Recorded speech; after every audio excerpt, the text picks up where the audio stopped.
What's good, y'all? It's your boy Danza. Just one of the many faces of the machine known as the Danza Project. Please do me a favor if you rock with us. Hit that like button, subscribe button, and turn those notifications on. We appreciate you. Salute.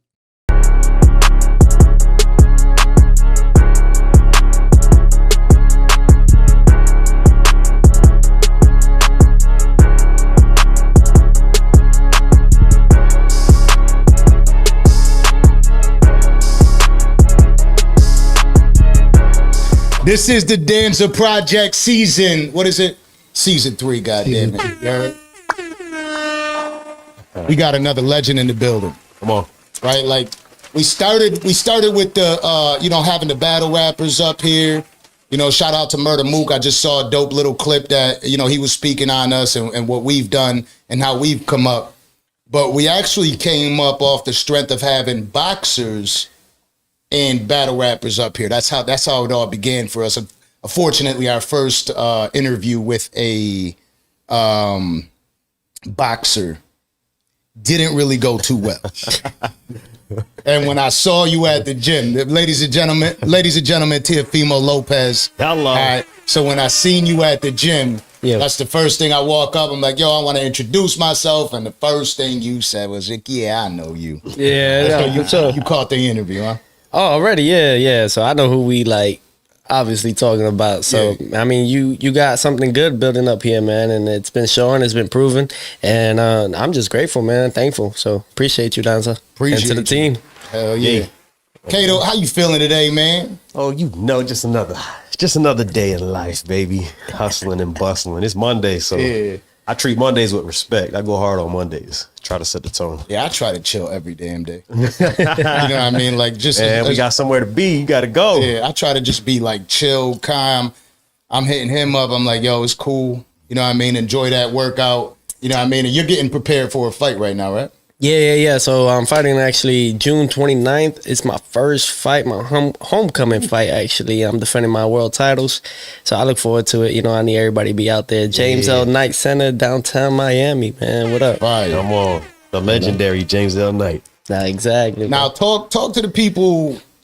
When I saw you, one of the first things you said that I want to get out of the way from scratch is, there's a narrative going around about you that you're the one that's ducking, but you're actually giving people these, you're actually putting offers out there and the people aren't showing up.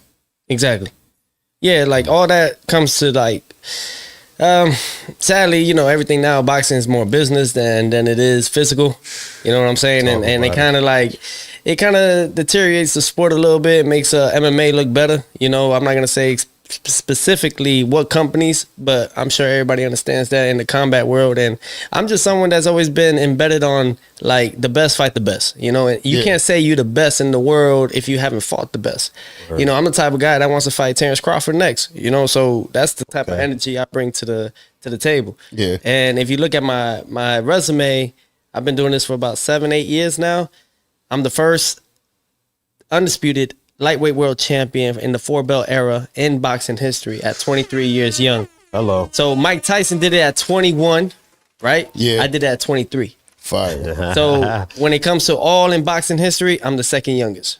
Then you got fellas that they pretty much have them on a hamster wheel. They got them on a string, like a Pinocchio. And I'm not that type of person, man. I believe that with great even I'm about to quote Spider-Man, with great responsibility comes great, great power. So I'm very into that narrative of everything. I believe that by being the best, I've always looked at it like that, man. I watched Roy Jones, I watched Floyd, I watched all the greats that you could possibly think of, even Muhammad Ali, God rest his soul.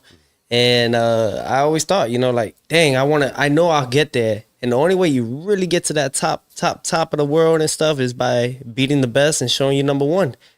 And I did that, but I guess there's something that, that I would say the industry wants me to do. And I'm not there for that. I'm just there to get the job done and just keep looking good. And I feel like that's something that all industries are battling. yeah, it shouldn't be that way though, you know? Yeah. I mean, but I believe heavily on the Almighty Father above us all, you know? And of course, you know, it's a spiritual battle sometimes when you go through that warfare. And I know that, you know, I be slaying these demons, man. I be slaying these giants, you know, and look at a 2-time lineal world champion in 2 weight divisions, 135, 140, Kingpin, the Takeover, and all of that at 25 years young. You know what I'm saying? Like these things that I've done, these accolades, man, and the first male undisputed, 2-time undisputed male world champion in the world, Teofimo. Talk that shit. Come on. There you go. Yeah. You know what it is though? The sport, it's like it's so used to the gimmicks, right? Like the gimmicks are, again, when I was saying in every industry, it's like every industry, the gimmicks is what's selling. When they see something real, they almost don't know how to handle it sometimes. You know what I mean? So you're going in the ring, you're taking care of business. At the end of the day, that's what you're doing, taking care of business, knocking people the out, right? Exactly. And then hitting a crazy ass backflip every time. So if we kill this interview, don't no backflips because you're gonna hit your head and shit like that. You know what I mean? You know, I've been having this narrative on me now because of doing this podcast and having interesting characters up here. So everybody thinks I'm some bully that just wants to fight everybody. I just don't like people disrespecting my shit. You know what I mean? That's it. We had probably 180 show run. Yep. With no issues at all. And then all of a sudden, you know, Island Boys come here, Orlando Brown comes here. You know what I mean? We have some special situations. But listen, I'm not trying to fight nobody. All right? They'd be like, oh, he's saying that because there's a boxer. That's how they gonna do it. I think of it as like there's a balance, man. There's a yin and yang. You know, a lot of people are trying to say 9'6", but it's really 6'9". You know what I'm saying? And a lot of people they want to separate us. And we can't be like that, man. We gotta grow together. And I think for me, man, I'm not even like we helping each other out, and I appreciate it at the same time. And it's a mutual respect. I've always been like that, man. I mean, I'll tell you, man. I just hanging around James Prince and all these other fellas, man, that actually really paved the way in the world. And you know, just coming up to them first, giving my respect, kind of just seals the deal for no conflicts, really. Yeah, you know what I'm saying. So. I just learned from my parents, my mother and my father, which I appreciate, you know, that type of guidance. Not a lot of people get that. Yeah. So just seeing the way they always told me, you know, you go after the main head and you give them your respect, even then, because they have the credentials for that. You know, I'm just working my way up, climbing the rankings.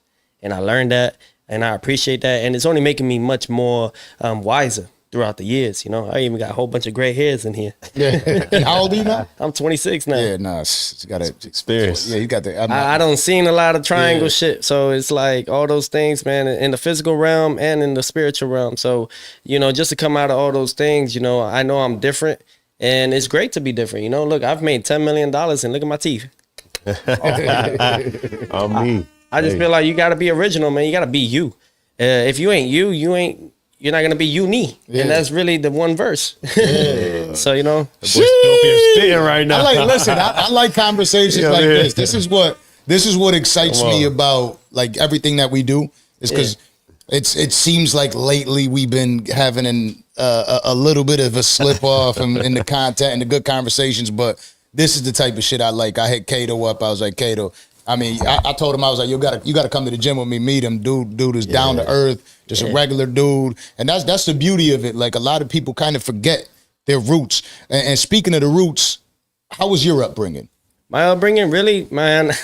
So I was born in New York. I tell you like this, man, just to start it off before I get to it in detail, in depth. I'm a Brooklyn-born Broward kid. Oh, you know what I'm saying? So you can kind of get the ones and twos of how I am and who I am, really. So I'm the type of person, for sure. You know, glee. Come on. So with all this, man, you know, my father was a drug dealer really in New York, and you know, he was, you know, selling and doing what he had to do for us in the beginnings in New York, and you know, eventually, you know, FBI came in and all that stuff. We got a little deep in there, and I was young, you know, I was like 3-4 years old, and I remember we were going to Uno's Pizzeria, and I remember seeing that, and that was my first time that I could really remember like what kind of situation, you know. But you know, the family, everybody tries to, you know, keep that away for the kids, not to see. So I know that it's always been something around, and you know, but my father made sure that once that got to that point, my father just said, hey, you know what, let's go to South Florida. And we moved out here, you know, and I started really my boxing career at like 6 years old over here. But he used to take me around Gleason's, Red Hook, and all those other areas. And I was born in Lutheran Medical Center, so that's in Sunset Park. You know, so shout out to my town right there, man, 718 for real. And when it came to it, you know, just the whole switch up, man. My father's been having me on nonstop training since I was like 2 years old. You know, so I've been doing this my whole life, and the upbringing is not as hard. I know there's some people that want to show that it's so difficult, but nah. You know, my father made sure he dealt with all that. You know, that so that way he changed and broke chains for us to not really deal with it so much. And I think at 6, I started hitting the bag. I used to watch him a lot because my father was boxing. He even did the Golden Gloves back in the 90s. Let's go. And just seeing all those things, I remember I wanted to always try it. And then one day, my father was a limousine driver here in South Florida. And he was like, hey, coach. And this, which is pretty interesting now, I'm sure you guys will know, is the trainer of Logan Paul, Milton LaCroix. Okay. All right. So I used to train right here in Davie Powell. So it was a police athletic league. That was like my first real introduction, like all the way into it. So I was about 6. And but before that, excuse me. Yeah. So before that, at 6 years old, I got cut right here from a double end bag. Oh shit. Yeah, so I had about like 38 stitches at 6 years old. Damn. And that was, so a double end bag is 2 strings with 2 hooks and a ball. So when you hit it, kind of, you know, that same reaction helps you with hand-eye coordination, all that. Yeah, exactly. So I had got this at 6 years old, man, and I got cut, and then I had to wait for a little bit, but then I went to Davie Powell.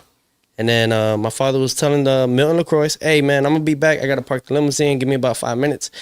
My Milton sees me, young kid, sitting on a chair. I've always been kind of that kid that's been disciplined. Yeah. I think it's from just doing taekwondo and stuff like that at an earlier age. Okay. Absolutely. Yeah, that'll instill it. That helped that at 3, 4 years old, I started doing that. And it got to a point where Milton was like, hey, kid, you know, he's like, go put on some gloves. I go right away. I'm fucking like, heck yeah, yo, what's up? Yeah. We go and do mitts, man, and oh my goodness, man, my father came back within like that 5-7 minute span, and I started learning. I learned literally like the 1, 2, 3s and the 2, 3s in the pool and the row within that time frame, man. It was almost like my dad just saw a big potential. Yeah, he was like, oh shit, good vision. Very good, man. And he was like, you know what? He hung up his little career that he wanted to do for boxing and just invested all in me. Obviously, he had to keep doing his work and put food on the table along with my mother. My mother was a bartender for 20 plus years, by the way. And so all that stuff. And I kind of didn't really have a childhood. A lot of it was just mainly focus. We started fighting around 8 years old in the amateurs. And from there on, you just stay focused. So I, a lot of the time, especially once I was a teenager, I sacrificed a lot of that club life, nightlife, childhood life, hanging out with a lot of friends and shit. But look at me now, 10-time world champion. I mean, shit. At 26, on top of the world, king, man. This is how it goes. And I mean, it pays off. I feel like I'll do that probably when I'm 40, you know, or 35. I think then I could get whatever I want, whenever I want, and enjoy that childhood then. But, you know, I got a kid now, so I live it through him. Okay, that's what's up. You know what I'm saying? So, listen, I am 38 years old, and I feel like I'm just getting where I need to be. You know what I mean? Because throughout my 20s, teens, that's all I did was party. You know what I mean? And people don't really understand. It's hard to reach through people and explain to them how much of a negative impact that leaves on our lives, how much it holds us back. You know, not too many people want to listen, but you're a great example of what you accomplished in such a short period of time. It's honestly, it's good though. You learn. Usually the wise man is the one that's very observant and sees the mistakes of others. And I think I started that at, I would say more really at 16, 17. You know, I really tapped in more on that. You know, obviously we go through those transitions in life, you know, temptations. You know, I did smoke a little weed here and there at that point. I did try a little bit of liquor, but never really stuck on that. You know what I'm saying? But at least I had a little taste of all the flavors and got to understand what is good, what is not. and just didn't stop. Maybe I don't want to be a part of this, so now I can kind of wipe it off and just be like, I'm good. Exactly, you know, and that's where I'm at today. You know, I don't smoke, I don't drink. I don't know, a lot of people, man, they be like, yo, champ, you know, even celebs, man, top 5-star athletes be like, yo, come party with us. I'm like, nah, man. Say you a bottle, man. Come on. I'd rather, like, you know, because you never know sometimes too, man. You never know they hit you with that Diddy juice. So I wasn't expecting that at all. I wasn't expecting It's really real. But facts, though. And before we go any further, shout out to the parents and the pops, especially just being a man, the men out there making tough decisions, you know, for their children, for the futures, for the opportunities, maybe the opportunities that they didn't have, passing it on to, you know, Junior or the son or the daughter or whatever that looks like. Shout out to y'all for making that, or him for making that sacrifice. Nah, yeah, my father lost both his parents by the age of 17. So, you know, my father, and that's in New York. And, you know, so he was in the concrete jungle. So it was very, very hard for him, man. And for him, he never wanted that to happen to us. Never wanted nobody to touch him and touch us. I mean, I'm the youngest of three. So I got two older sisters. You know, and I'm the youngest baby. I'm the baby of the group. And first boy came out. the first boy and everything. I was the last one, but you saved the best for last. Older sister. They're bullies. Older sisters are usually bullies. Oh yeah, heck yeah. My older sister, she used to lock me and my other sister in the room, and if we try to get out, she hit us with a wooden spatula and shit. That shit was crazy, man. But hey, you get tough skin out of it, man. Hell yeah. That's where you learn. You know what I mean? So for me, there was 5 of us. You know what I mean? I had my mom watched over us. Pops wasn't around, and I had an older brother, older sister, and then 2 younger sisters. You know, so I was the middle child, the badass. You know what I mean? But my older sister used to fuck me up. You know what I mean? It's something like most people would deny.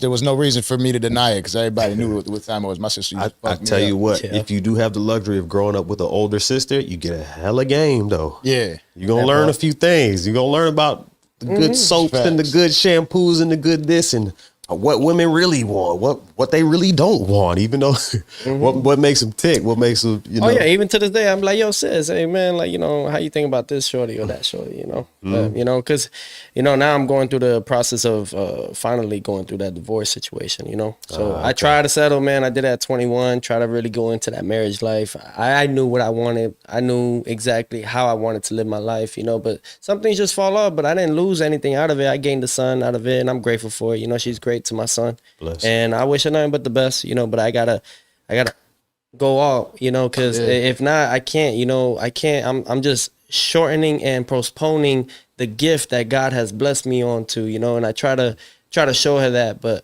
you know, some people just quite, you know, don't get it until later on. Yeah, you know, they gotta learn the hard way. And the hardest way is by, you know, until it's gone. That's when you realize. And never know what you have until you lose it. Until you lose it. So right now it's just really I'm not there yet. I'm scratching the surface of my blessings, and despite all that, look how much I've gained in my career, you know, and that's how I know something higher is really helping me through this process. But at the same time, letting me know there's a time where you just got to end up cutting that cord. And if you don't, my friend, we will do it to you. Right. So you got to respect all things, man, because there's nothing greater than God. And I believe that. So I'm very, very holy on that, you know, and I hold that to the Thor, you know, and that's really my life now. You know, my life is really trying to inspire. I learned that from Kobe. You know, Kobe had so many championships, and people always said, you don't have this one, though. You don't have what Jordan has. You don't have this. But he started realizing people are always going to talk. But you know something? He learned that by inspiring others, look how much he did to the world. Yeah, cancel out the noise. Yeah. Word. You know, and that's greatness. Sadly, for guys like us, we don't get the flowers until maybe we're gone. Right. Exactly all the way. But it's part of it. Look at Bob Marley. Look at Martin Luther King, Malcolm X, Rosa Parks. The list could go on and on. I do my research a lot, man. You got to at this level, man. We federal, so you really got to do your research and understand the roots. You know, a lot of people don't understand when they say go back to the future. They really mean go back in time. For your time is your future. See, you know, like I could get real deep. Hell yeah, I'm tuned in. I'm tuned in. You don't stop that when somebody gets into a flow state like that. That's what it dropping And- an album right now. So many are scared to die, but we all gonna die eventually. But it's what you leave behind that's gonna show your greatness and what you did in this world. You know, so now even in my industry, I got mother suckers like really pushing that narrative of trying to hide. And look how it backfired. Look what happened to Devin Haney. They wanted him to be the American dream. You know what I'm saying? And just copy and paste everything that I accomplished, from beating Lomachenko, from becoming this guy, from being that guy, from being the youngest undisputed world champion. And because of what? Like, these guys could follow protocol. I'm not that guy. I'm not saying I'm a difficult guy to deal with, but business is business. And a lot of these guys want business, but they really want to have that personal connection with you. I'm like, nah, man, keep it business. You know what I'm saying? I'm not there to go muddy and the water. I'm not, you know what I'm saying? I'm not there to go and celebrate and have you meet my kid and all that. That's too sacred for me. You know what I'm saying? Like that's too much. You know, that's my heart. You don't need to be there. You know, let's get it done. You know, I put on the gloves, show you how great I am. And then from there, you know, we cut it off. But nowadays, everybody want to be more personal. Everybody want to be more like, oh, I know him. Hey, a matter of fact, let me FaceTime him real quick. I'm the type of guy, you FaceTime me, I ain't answering that. I'm like, why you? And a lot of the times, like, because look at me, I'm with the champ. And it's like, for what? You trying to get pussy out of my name? I ain't going to do that. You know, if it ain't helping me in that sense, then I'm not with it. You know, you got to show me, it takes time. You know, it don't, you know what I'm saying? It don't happen overnight. You know, those things, just like in life and success, people don't quite understand, like, success comes with failures. Failures bring out the best out of you because it brings out success. You only fail when you quit in life. You know what I'm saying? Yeah. And look, they stained my career. They gave this kid George Kambosos the win in my hometown, but this is why we're bringing it back to South Florida now. Let's go. You know what I'm saying? Yeah. Time to get that payback. You know what I mean? And a lot of people like look at his hat. It says overnight success is 10 years in the making. Yeah, because it really is. It's a boatload of failures. One of the first lessons I learned from a friend of mine was he was telling me about how his pops made his first million, and he was saying, well, first, and his father taught him that in order to get there, you would have to start 6 different business ideas or plans and fail at least 6 times first before you could even get there, right? And that's a lesson learned young, where I always felt like no matter what happened. In any business endeavor I took on, it's okay to fail. You know, we got to be. It's okay to take a loss because you can't learn what it feels like to win or the satisfaction if you don't take that loss. You know. Yeah, it's the honest truth. Look, and I always said, like, I'm the leader of this new generation that's coming on, and I don't care what they do to me. I'll be honest, man. I got the blood, sweat, and tears. I won the Sugar Ray Robinson Award at 23. I'm about to go and present that award to Inoue. Next in New York on Thursday. That's fly. You know what I'm saying? The number one, arguably number 2 pound for pound fighter in the world right now from Japan. He's about to go get his award, and who's going to be presenting that to him? It's your boy Teofimo. That's tight. And the reason why is because, like I said before earlier, you know, we go after the main head and we rub good shoulders, and we show our respect first and foremost. And even then, I even comped them tickets, hotel, do all the whole yards. You know why? Because people don't understand, it's not about money grabs. It's about longevity and having that build relationship to the right people that have real relationship. Yeah. You know, people that already have everything, and all they really want at that point now is just to show them the same thing that I even asked for, and that's giving them their flowers. You know, and a lot of people don't kind of take the time. Me, 26, you gotta really gotta sit back and just look at your life and be like, how do I want my son to look at this? Or how do I want these kids to look at it? Shit. The only reason why I got $5 billion companies invested in me right now is because I don't got no mugshot. You know what I'm saying? I keep a clean image, man. Smart. And because of that, we got the president of Honduras. We got all of Central America. We got the king of Spain. We got all these pioneers. We got the UN. We got, you know what I'm saying? I keep going. He's talking. You know how like they be having they be dropping names and they be having the ticker? Nova, get on it. Yeah. We need the ticker because he's dropping some major names right now. You know, and that's how federal, but I'm looking at a bigger stream. You know, here domestically in the US, you know, they could pick up and do the narrative. But out there internationally, it's a lot better for me. I say that, man. I go anywhere, any other country, man, and the love is tremendous, man. It's all because of like the glory they see it above, man. And I believe like if I could do it, you guys could do it too, man. It just takes a lot of hard work and a lot of faith, you know. But I feel like people that sell their soul, you just want it quick. Right. But why does Lucifer want your soul so bad? At what cost? At what cost is it that he really wants that? You really got to think about it.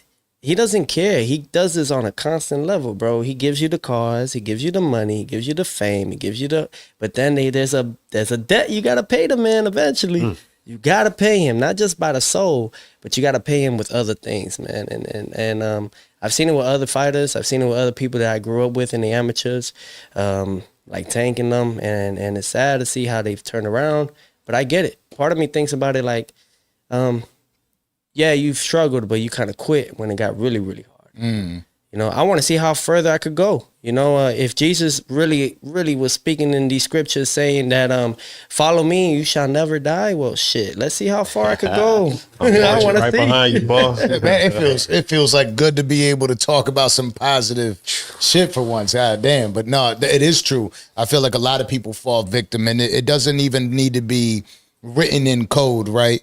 Just selling your soul in general, it's spending more time with yourself opposed to taking care of the things that you love and the people that you love, right? It's okay to go ahead and work on yourself, but don't do it at the cost of getting rid of your loved ones. You know what I mean? And that seems what a lot of people, that when you talk about selling your soul, it's the first thing you do. It's like the money, the cars, the clothes, the hoes, all this stuff is what you want to go take. But then you forget that a lot of these people forget they have a kid or forget they have a spouse or a mother or a father around, and you lose that. And when you start losing those pieces, it is ultimately what you sacrificed. You sacrificed mom. You sacrificed dad. You sacrificed your family, your loved ones. And once that's gone, you can't get that back. You could go ahead and get another car. You can get the clothes. You could get another one of these whores out in the Miami clubs. You know what I mean? But you'll never be able to duplicate those things, the mom and pops and things like that. Well, you got to realize, Lucifer's number was 11, the first master number, and he meant a lot to the Almighty Father above us all. You really got to look at these numbers, man, and really understand why is he trying so hard to get to where he needs to get to, collect what he needs to collect. See, what people don't understand, COVID was the Clash of the Titans. You seen the movie Clash of the Titans? If y'all haven't, check it out. And Clash of the Titans, he released the Kraken. The Kraken was COVID. And during that time, man, Satan just started collecting so many more souls, man. And it's okay, Wild time. Even Jesus said, I think God said, he said, I'll let you even take Rome before I come back. But this is what I'm saying now in the scripture. I'm not big on the Bible because it's been rewritten 40 times. So obviously you're gonna put a little bit of their spice in there. The 13 Royal gonna be doing what they want to do, but they still gotta respect, the Son of God. They gotta respect what he did because he is the Alpha and the Omega will return. But we don't know when the time is. But I believe that it's coming around because we got 3 generations right now, all in one. You realize that, you got even sometimes you got your family, right? From the ones like, let's say your parents or your guardian. Then you got you, and then you got your little ones right now. So we're hitting like a 3, just like the 3 crosses. And I look at this like this, I look at all of this in the scripture. It says in John 8:31, I think it's like that, right? Chapter 8, verse 31. Yeah, like that. verse. But regardless, it says, he says, the truth shall set you free. You know what I mean? And you will know my truth. So it's kind of in that version. It's really that. So I'm speaking my truth, and I want to test. To be real, you got to test Jesus. You do. You got to say, what are these scriptures really real for?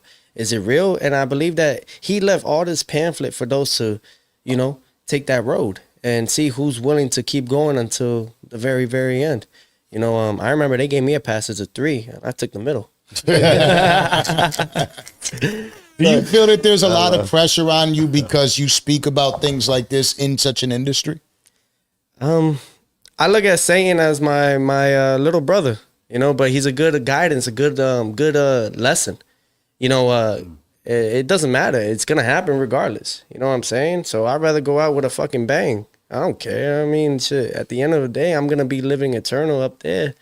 I don't care if you got 75 years, like Eddie Murphy said, you got 75 summers, 75 winters, 75 falls, 75 springs. If you really think about it, I already did a quarter of that. So, I got 3 more, less than that. I actually did one fourth of that? Yeah. Or 1/3 of that? You did it, you did a third, yeah. Yeah, I did a third already. Yeah. So my whole thing is like, with this new earth that's coming around, I just got to take care of our little ones. That's really the principle of it all. And I believe by doing that, you extend your life longer.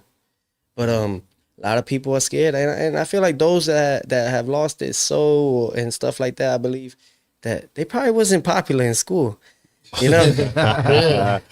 Strange coincidence. And hey, but to each his own. I understand, like, sometimes they have that excuse, like, oh, well, it was my upbringing, I ain't know any better. But actually, we actually do. We actually had people to help us. We just never took that chance. A lot of people haven't. Because you got to look at it. All right, there's no way God could actually leave you without anything, without no guidance. Look, I had my parents, but you know what I didn't have? I didn't have my grandparents. You know what I'm saying? But at least I was grateful enough. God gave me something that right there, my parents. But there's people that don't have their parents, but they got their grandparents. Right. No matter what, you got maybe 1 or 2, sometimes even 3 to guide you along the way. But it's up to you whether you think about your road. You think about whether I want to hang out with the crew and the peoples that Absolutely. are doing, or I go and be like, I want to be different. I aim at trying to be a billionaire, and how you deal with that is by changing the narrative. And the more you shake up this world, the better. I've done shook up this world twice.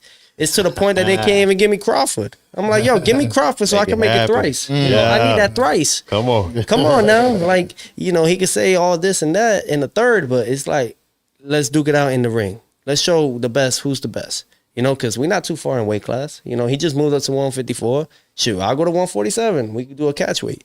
I ain't scared of these guys. You know what I'm saying? But Errol Spence made his career, to be real. That's why he's getting that Saudi money now. Because Errol had to sign that contract. A lot of people don't quite understand. Errol didn't have to fight Crawford. He could have said, nah, you know what? It's what it is. I don't need to do this no more. But he did it. And look what happened to Crawford. He blew up overnight. Had Eminem walk him out and all that shit. Yeah. Overnight. Exactly. But to the people on the back of Crawford, I just gotta say, give me my Barkley bit bookies. You know what I'm saying? Blood. I love it because you remain humble, but you could talk your shit, right? Well, because people didn't quite get it. When you do it this way, you get the whole clique.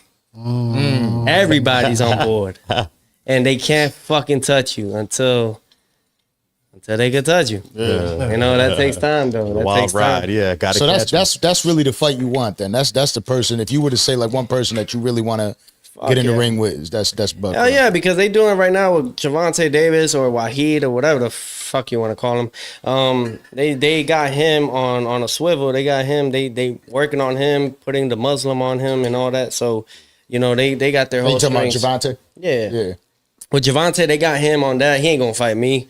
Niggas too pussy. So I'd just rather go after the guy that's too much of an ego, and that's Terrence Crawford. And he seems to be chasing after Canelo right now. Do you think that's a good move for him? He only doing that just so he can get one more bag, and then he gonna be like, I'm out. I did everything. Win or lose. Yeah, win or lose, it don't matter. He going up 2 more weight classes. But Crawford ain't stupid. You know what I'm saying? When it comes to that, Canelo is a little bit on his way out, but that's a cash cow moment right there. You're about to get like 50, 100 mil. Easy. I can see that. And shout out to His Excellency trying to make boxing great again in those ways, and to Turkey Al-Ashash. So Okay. I'm just that type of person that I realize, even for them, you got to do your research when you go into Saudi and stuff. 1926, they formed their banner, which was the palms with the swords, and the swords is united and freedom. A lot of people don't tap in. You got to do your research with the people that you're working with, And I know Turkey has his eyes on me, and, I got my eye on you. So I just, with God's timing, that's all that matters, whether it's Allah, whoever they be. God has many names. So Now, about a year ago, we had Devin Haney up here. And Devin Haney just went through a lot. You know, the first thing I thought is like, don't buy any Red Bull or any drinks for Teo because they're gonna say that we put Ostarine in it. Yeah, you know what I mean. So I didn't want to. We don't want to do it. We don't want to. No drinks out here. We don't know what it was, but you know, there's a lot of rumors about what went on. At the end of the day, we all did see what happened in the ring. What are your thoughts about how that went down and with the accusations of Garcia doping prior to that fight? Well, you know, I'm still fighting, so I definitely want to bring in USADA into the sport. I believe because of these speculations and stuff, it's nothing against Morgan Goodman from VADA, the president. It's nothing against her. Me and her have a good relationship. We talk on via email and stuff, and I'm very correspondent to my stuff. I take this serious, man. Yeah. You know, in total, I've had in my years, I've had 191 fights, and that's in total. And not once have I missed on the scale. You know what I mean? Wow. On a weight scale. So professional at his finest, man. Gets. Shakur Stevenson missed on the scale. Ryan Garcia missed on the scale. Tank Davis missed on the scale. And the Shakur situation, they cleaned that out so quick that you forget that these guys didn't make weight. But had I missed weight, oh my goodness, they would not even let me live to see another day on it. You know, they would take my Ring magazine belt and all. But when it comes to the VADA situation, whether it was or whether it's not, whether it was a low dosage of Ostarine or not, Devin Haney, you got your ass whipped, take the L and just move forward. If not, if you feel like you got cheated, fight him again, do a rematch. Why are you not taking that, taking that? I tried to fight George Kambosos after my conditions and stuff, and the guy ran away. And look, his last 4 outings, really, after me, he's been losing. Yeah. You know what I'm saying? Even the one that they gave him a win for. And that was just because they had to make that matchup with him and Lomachenko. Which is another thing, man. These people still butthurt about me beating Loma. It's crazy. They actually had oh yeah, gotta give me the horns, man. Yeah. That's a good one. That was a big one. So I got a shout out to Hublot, man. I got this new limited edition watch out of 35 South Beach. Miami Vice version. I got number 10. Shout out to Messi. You know. Fire. And number 10, you know, as it all be one. So, you know, it fits right, man. It fits right. And perfect. I'm able to do this stuff here and there. I'm grateful for it. But I could do a lot of those things, man. But it ain't in me. It ain't in me. You know, this is actually more of an investment. You know what I'm saying? Okay. But Shannon Sharp, all right. You know what I'm saying? What do you say? Like he gets some people get to watch the tell time. His watch shows how valuable he is or something like that. Yeah. Absolutely. And especially this one being number 10, it even holds that much more because it's Miami Vice. Messi's number 10. He came to Miami. He took over. And you rocking with the number 1 fighter in the whole world. And matter of fact, this planet. So. And how nice of you to bring that as a gift for me over here, you know? That's right, Danza. How much you want it? Yo, so. I look at all these things, man. It's an interesting fact. Let me hit y'all with something else that y'all didn't know, man. So in 2021, after I beat Vasily Lomachenko and all that, I believe in 2020 is when we started talking a little bit on it. I want to say thank you to Yi and Dubin, sports agency. You know, they definitely worked their way into it. But we had Anheuser-Busch finally back in the sport of boxing, in the combat world. That's first ever? We haven't seen it in about 15 years. Damn near, like damn near, right? What is it? Do you know what that's about, or what? Anheuser-Busch obviously is the main guy that does all the Budweiser, Miller Lite, Bud Light, all that, right? So I was the first guy, due to my track record, due to how much I've done in just that short period of time. Remind you, I won my first world title at 22 years young in Madison Square Garden in the Mecca of boxing. Crazy. 22 in 2019. I fought the world champion during that time at 135, and that was Richard Commey, who's a tremendous fighter, humble as it can be, from Ghana, and that's Africa, bro. I mean, I fought a true heavy hitter, you know, and we finished him in the second round, and you know, became world champion overnight.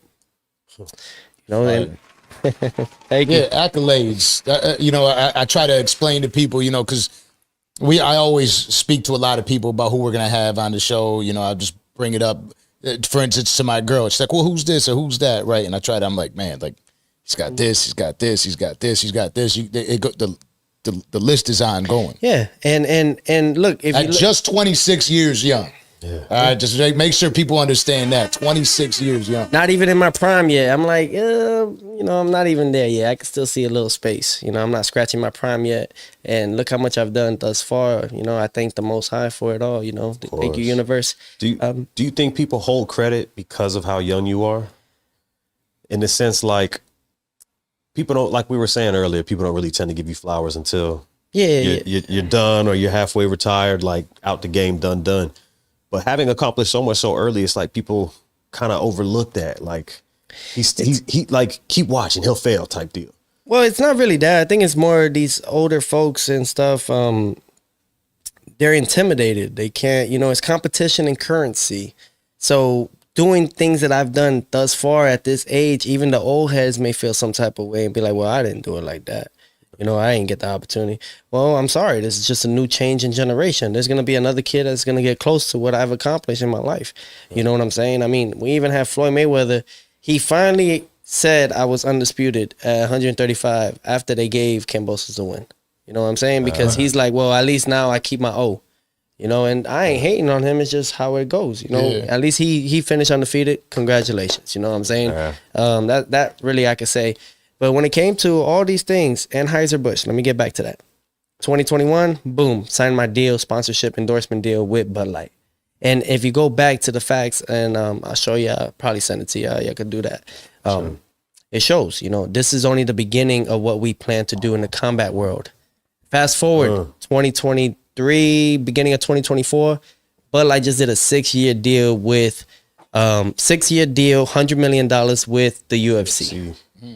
Huge. So I'm like the doorkeeper or the gatekeeper to open these opportunities for them because of my, I guess, because of the power behind me. Right. I like that. The power behind me and who I respect is allowing these doors to open. We got Nestle in the mix. The reason why I fought on Super Bowl week, not Floyd Mayweather, he couldn't fight John Gotti III for another rematch. They told him no, and that's his place. He's made over billions of dollars for these casinos. And they told him no. They put me, check this out. They put me in the Mandalay Bay where they had the NFL experience, right? Remind you, let me break it down for you guys a little bit more. Before all that, prior to that, 2022, I came out with the Willy Wonka card in the weigh-ins before my fight against Sandor Martin, who Devin Haney is now going to fight. And I pulled out the Willy Wonka because I did my research. You gotta do research. People don't do fucking research. In order to build with these type of people and the platform that I have. Thank you, ESPN. Even though y'all feel some type of way with me, it's okay. But I take advantage. I still love you and I still hate you, but I love you. They know what that means. I like the way he talks shit. But so when it came to it, I took advantage of that. ESPN is owned by Disney. Disney owns ABC, ESPN, NBC, all these other companies. It goes on and on. They own about 80, I'm gonna say 88, just to give it to them a little snug. 88% of the world. Scary. All right? Scary. Really, Walter Elias Disney and his family only own about 2 to 3% of that company. Which is still making them billions of dollars. You know what I'm saying? So I'm kind of helping people right now to kind of like wake up a little bit. And fast forward, Nestle. That's how I got introduced and I got through Nestle. Because Willy Wonka, he's the chocolate. And what is Nestle? It makes sense. Chocolate. Now we got Nesquik. Shout out to Nesquik. And another billion. And on top of that, we got Essentia to go through with Nestle. And we with Essentia water. You know what I'm saying? I'm still trying to convince them to bring it into the sport of boxing before anybody else goes. But you know what? Whoever's listening, go ahead, take it. Just like Nikola Tesla once said, I don't care that they steal my ideas. I care that they don't have any of their own. Ooh. The bigger picture. Wow, he's got to drop out, man. You got to drop out, my boy. I am on here. Danza Project. Let's get it. But now, so you seem to be doing business the right way, which is like there's a few people that get into the game and understand what it's like to conduct business, but speaking to you, I don't know if I've ever seen it this way. Well, he's quick, like you're really on point. You're witty. You gotta be witty with those titties. Boom, there's another one. Write that down. Yo, Tony. I mean, shit, he's in the business. They don't pay the second guess, so You gotta be quick. I've been grateful enough to speak with multi-billionaires. I've been grateful to sit down with them, and they've given me the ones and twos, just the way I dress, just the way I talk, just the way I'm in my rooms, and those dark rooms too. And they just sit back. You wouldn't even know they like that. Yeah. You know what I'm saying? And then in the back end, they're like, you know how many sugar mamas I could have got? Like multi-millionaires? no doubt. Man, but I ain't that guy. That's too easy. You know what I'm saying? But I love the ladies. I love you guys so much. All the sugar mamas. Thank you. Hello. Single. You know what I'm saying? Let's get it. You know, and single like a Pringle, man. Let's get it. So when it came to all this stuff, man, I'm just trying to educate the youth and everything. And you know, you got to really think about your pawns. And if they say this is chess, well, I'm the fucking board. You can't play without the board. Yeah. You know, you got to think about that. Right. So You know what I'm saying? You know, and when you get onto all those things, you got Nestle. Nestle owns what in the Super Bowl? Who they sponsored? Who sponsors Nestle? Like, who does Nestle own? Pepsi. Okay. Do they own Pepsi? Oh, yeah. probably. No, they do. I've seen it online. Oh, yeah, they I'm back do. in the He debate. knows. No, they showed he the knows. things, like He between knows. Disney and Coca-Cola and like Oh, I got the whole map, the sheet, man. I appreciate it, though. You know, I appreciate that very much. I mean, I asked God, the Almighty Father, I prayed on it. All I need is a map. Just show me a map, and then, you know, I'll take it where I need to go. He showed me a map. He gave me the map, and I was like, I got it. Yeah. So Pepsi is owned by Nestle, right? Disney owns Coca-Cola, Pepsi, everybody, the whole yard. And Coca-Cola is run by Monster Energy, and I'm with Rain Body Fuel. I'm sure to this day they still got my picture up there, and it's for a good purpose reason. And so basically, I'm intertwined with Coca-Cola. However, I got to switch it up. I'm trying to see if I could go with Sprite and bring in Sprite into the boxing world. You know why? Because Coca-Cola had a moment of sponsorships and endorsements into the sport of boxing back in the early 90s. Yeah, people don't really know that. And in the early 2000s, they were in the sport of boxing. They were actually there for, I don't know if it was George Foreman versus Holyfield or if it was Holyfield versus Michael Moore. No matter what, they had Coca-Cola there and they was using a spray bottle. So we had all these pioneer endorsements that Dana White would love to grab. You feel me? Yeah. But you got to go through me. You know, boss man, you got to go through me. You know, and at 26, man, these guys are halfway through their life. I'm going to still be living while they in the dirt. So it don't matter. You know, but with all due respect, I understand. So all these things, man, and I don't want to ascend too quick. You know why? Got to take it slow. Okay. Got to be patient. Can't let them know everything, you know, at the same time, because when you know too much, like Socrates, you know, I know nothing, and that's more than you. You really got to tap in there, because when you know too much, well, you got to go, buddy. Yeah, You know what I'm saying? And where did you get this from, though? Because we heard about the upbringing and fighting and everything. Where did this part come from? Like, you know, mom, dad, where did you start learning how to navigate business? Oh, when the Illuminati started coming at me heavy, and the whole yard. To talk about that. I could tap in a little bit. I was just about to say, or don't. It's okay. I mean, listen, they get a little bit of promotion on this, you know, so it's okay, you know. Got my red on hat, and that means power, so it's all right. I'll be okay. You know, they came at me kind of, they don't take no for an answer. You know what I'm saying? But I do. I tell them no.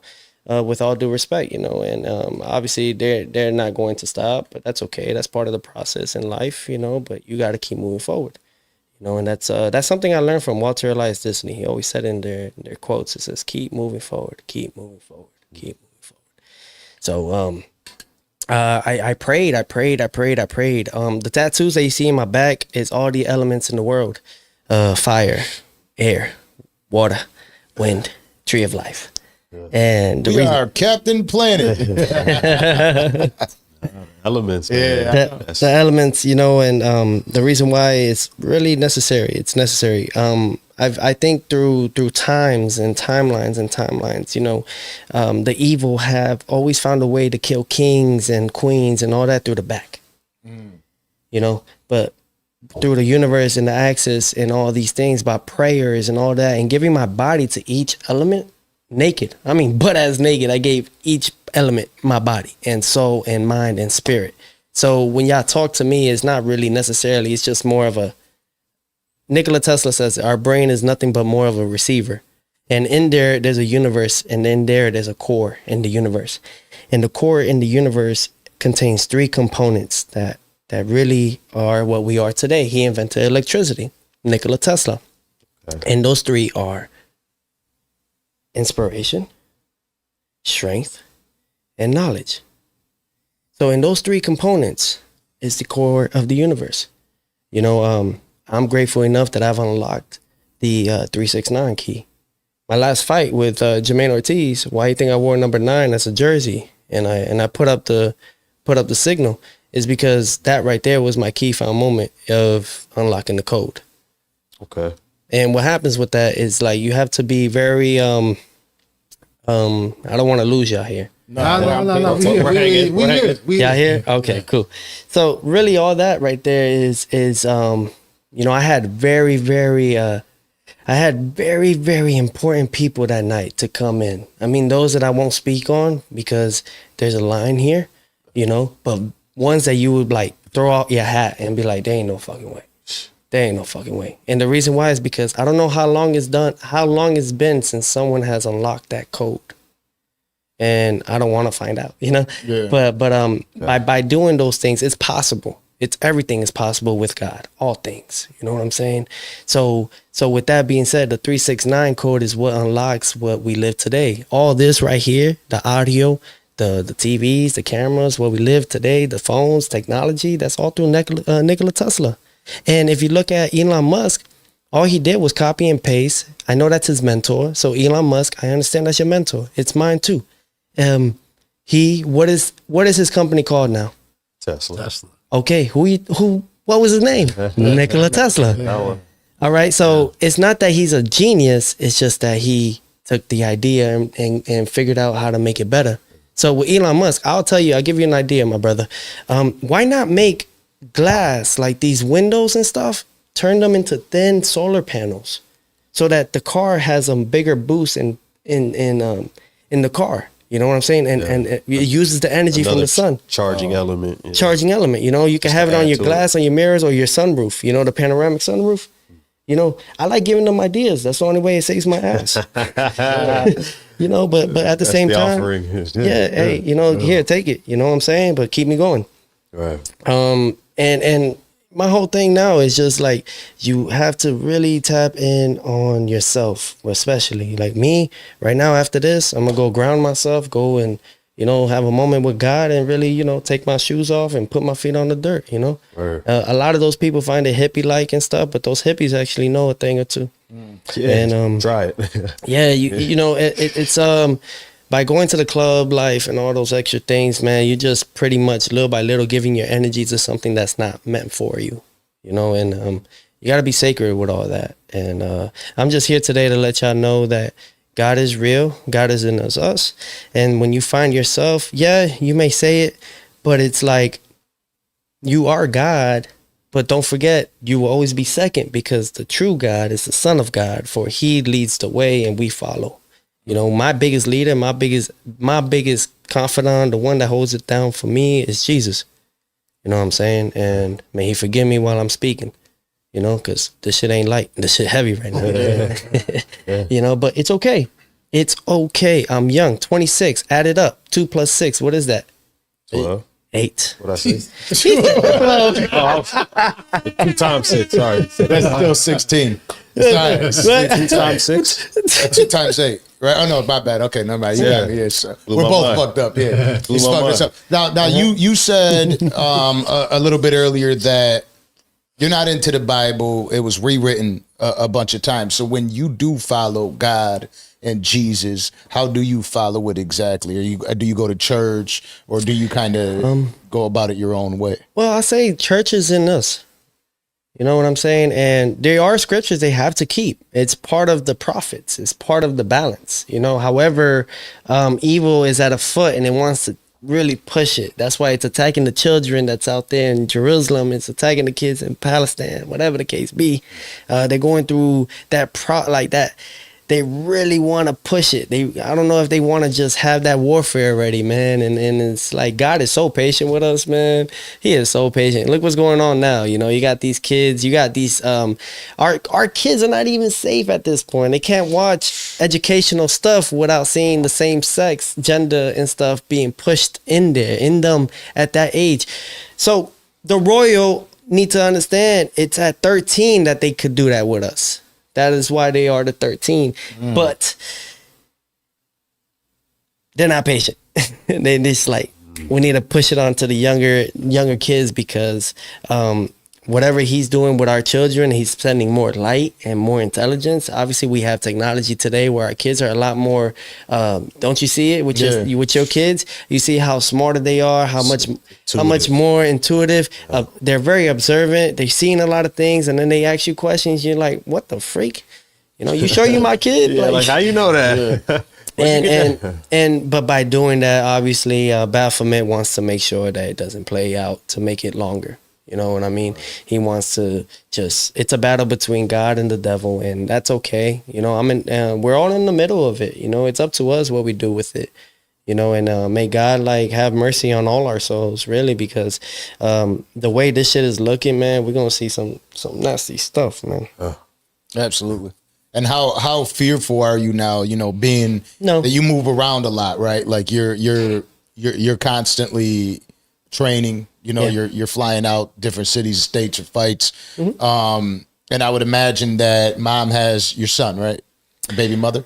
Yeah, my son's mother. Yeah, she's while daddy's out here hunting and putting food on the table at the moment. You know, she's taking care of the household and making sure that he's well and making, you know, he holds my name. He's Teofimo V.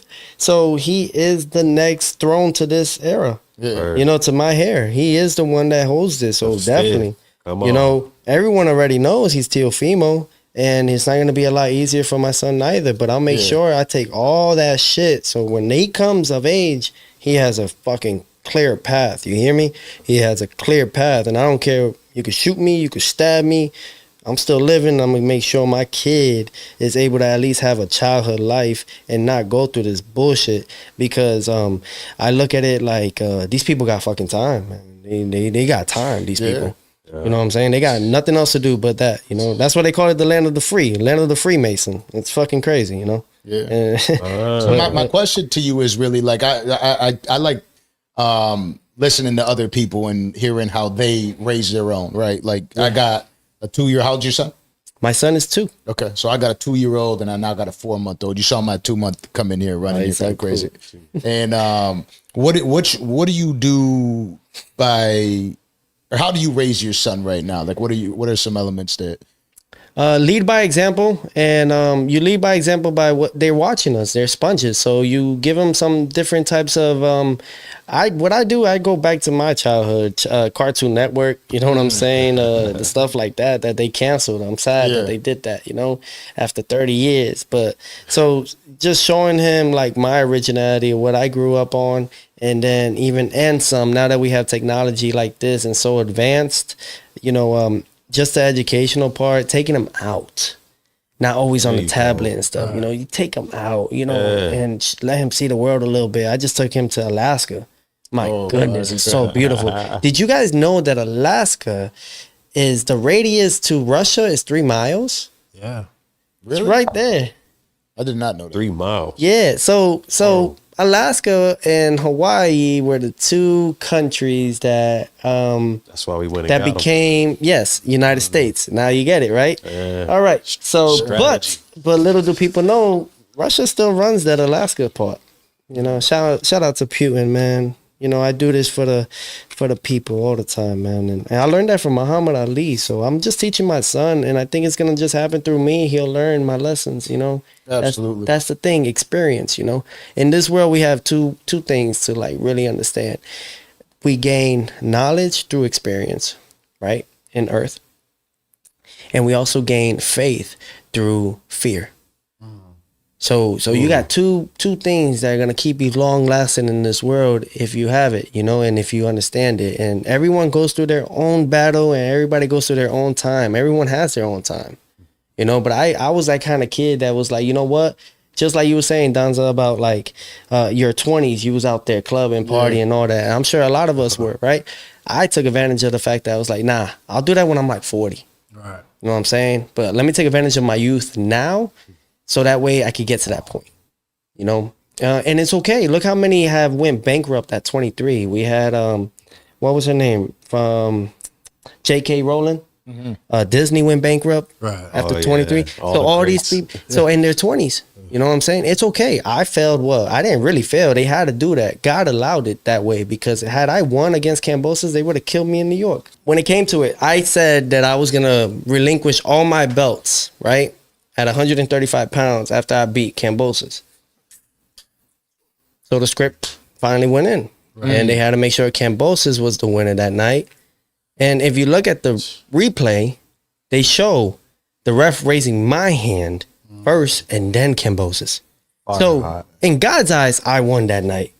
Remind you, I fought this kid with a tear in my esophagus and in my chest. I had airflow going through my heart, through my neck, and through my head.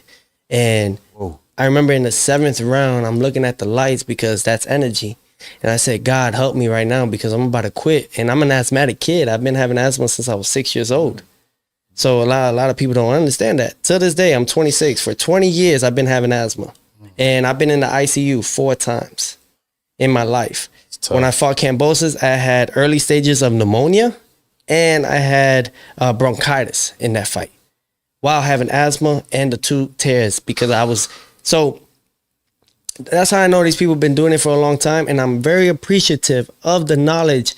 And thank you for you stupid fucks for letting me know how you guys do this. You know, because I'm younger than you. I'm stronger than you. And boy, oh my goodness, my faith is growing, man. It's growing. So when it came to it, man, I saw it and I realized something. I said, it's okay. It was for a reason. It was a reason that all this stuff happened. And because everything, good or bad, it happens for a good reason, really. Right. Really. You know what I mean? That means that I still have purpose in this world. And going through all that for 12 rounds, I remember when I looked at those lights and I said, God help me. I put that kid down in the 10th round. All they show is me jumping at Kambosos off balance and showing him knocking me down. That's a flash knockdown. I got right back up. When I put him down in the 10th, that boy got back up like this. Right. I can't tell you a little bit more to that because it involves VADA. So I got to make sure I keep myself good image on that part. Yeah. Because at the same time, you know, I get drug tested. I'm very big on that. I want boxing to be a clean sport. Like I said earlier in this interview, I said about USADA. I want to bring USADA in. And I'm not saying that VADA's not doing a good job. I just felt like if we have 2 anti-drug doping agencies in this, you can't really go wrong. And I'm big on blood work and urine. Big on it. Because I'm a clean athlete. Very clean. So, why not, right? So why not? You know what I'm saying? And there's been a couple times where it's been iffy on my end against the opposition, you know, but I can't go more than you know. Yeah. I said it without saying it. You know? Yeah, we hear it. Yeah, absolutely.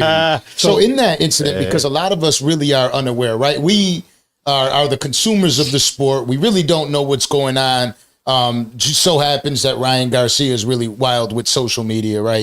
He's all over the place. He's been talking about. He bit my style. Bit my swag, bit my style, man. I mean, I came out with that first when I fought Josh Taylor, who was #1, undisputed world champion. I'm gonna get to that too with the undisputed shit. Yeah. So Josh Taylor became undisputed world champion at 140 pounds, which is the super lightweight division, or if you want to say the light welterweight division. Right. Either way, 140 pounds. I went and fought the guy and beat him with full class. You know, great fighter, biggest fighter I've ever faced, man. I'll say that right now. Tallest, heaviest, and I don't care about rehydration clauses. You know how much fucking Josh Taylor was in that night? 165 to 167 pounds. Damn. Boy. Me, fucking like 152. That's crazy. So weight is not a factor here. The weight bullying and stuff, how come they didn't put on how much did Devin Haney weigh and Ryan Garcia weigh after the night of the fight? Why didn't they show that? Because they didn't want to show people how heavy he was. Devin is a big boy, You know what I'm saying? But that weight shit is bullshit.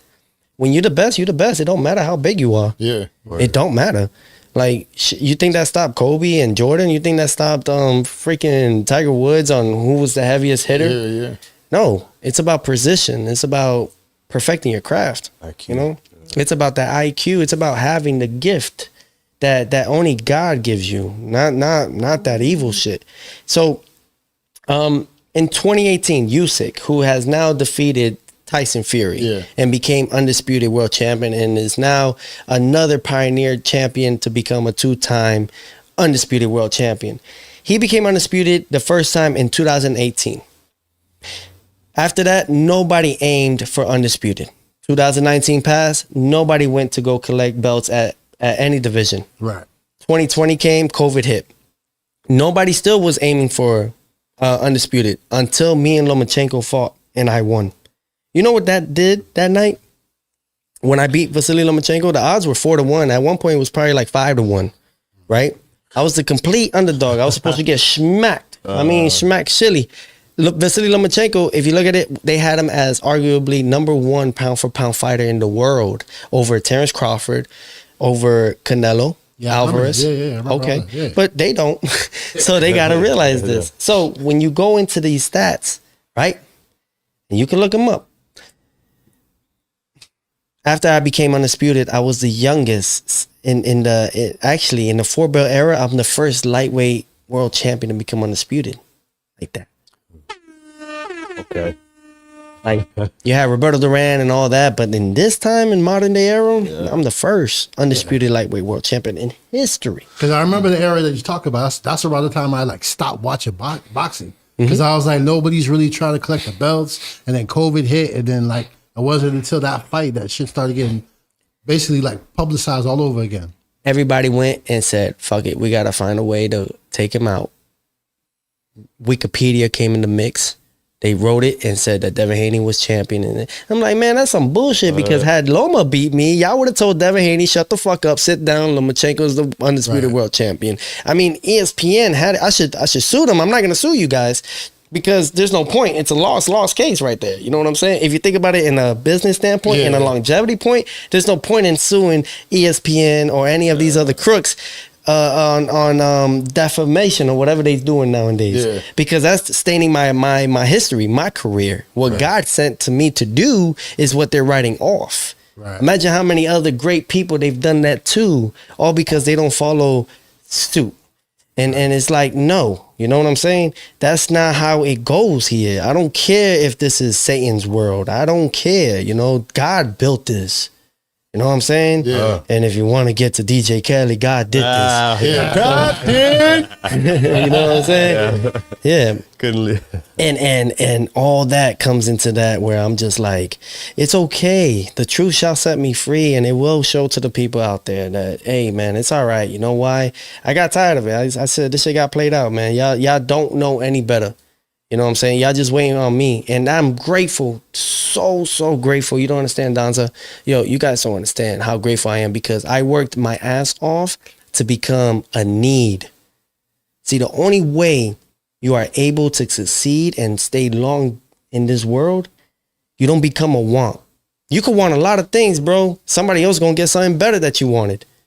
But when you become a need to this industry and to all industries, and when you become a need to this world, and God has his hand behind you, you know? I mean, it just sounds like you figured out the politics and the money behind the shit early. And because of that, you probably don't play ball the way they want other people to play ball. And that seems like a lot of the tension, even though you got the talent, obviously got the brains, but because you like, look, man, I done peeped this shit early. It's like people probably because it hit me early. You know what I'm saying? They stopped and postponed my fight with Kambosos several times. You know what that does to a body when you're getting prepared for a fight? That's rough. You're going down weight. Then you got to go back up because they postponed it, and you don't know when they're going to do it. They broke 2 of their sanctioning rules, right? Right. They broke 2 of their sanctioning rules, and I'm not going to say the name. You're lucky. They broke 2 of their sanctioning rules to a challenger facing the champion, and had him become the champion of George Kambosos. and having him dictate when he could fight because he had to wait for his kid to be fucking born. Mother sucker, I'm champion. They boot you out and they put another guy to fight. Right. That's how it's supposed to go. That's how it's supposed to go. Look what's going on right now with Devin Haney. He lost that fight. So the rules go like this, and it's always been like that, and 10 out of 10 times it happens the same way. It's been like this in the history books. The Ring magazine, the one that I have, is the main one that's saving my ass. Because that, if they take that away, boxing is done. Boxing is completely done. You can say goodbye and good riddance. You know why? Why is that? Why is that? It's the first belt in the fucking world of boxing. Oh, I see what you're saying. It's the OG. It's the OG of the OGs. Before the WBCs, before the WBAs, and before the WBOs, which I'm very grateful for. Thank you, Paco, the president. And before the IBFs. And the WBO came into the mix in 1988. Right? So before that, we had three belts and then the Ring magazine. So if you look at Mike Tyson, when he was 21, he had the IBF, the WBA, and the WBC belt. Right. On top of that, he had the Lino. Exactly, right? Yeah. So 1922 is when they invented the Ring magazine belt. 1923, the first person to win it was a white man named Jack Dempsey. Yeah. Ever since then, every person outside of that, Muhammad Ali has touched that belt. Fucking Rocky Balboa in the movie has touched that fucking belt. You know what I'm saying? That's the Rocky Balboa. Yeah, so that is. So what do we do?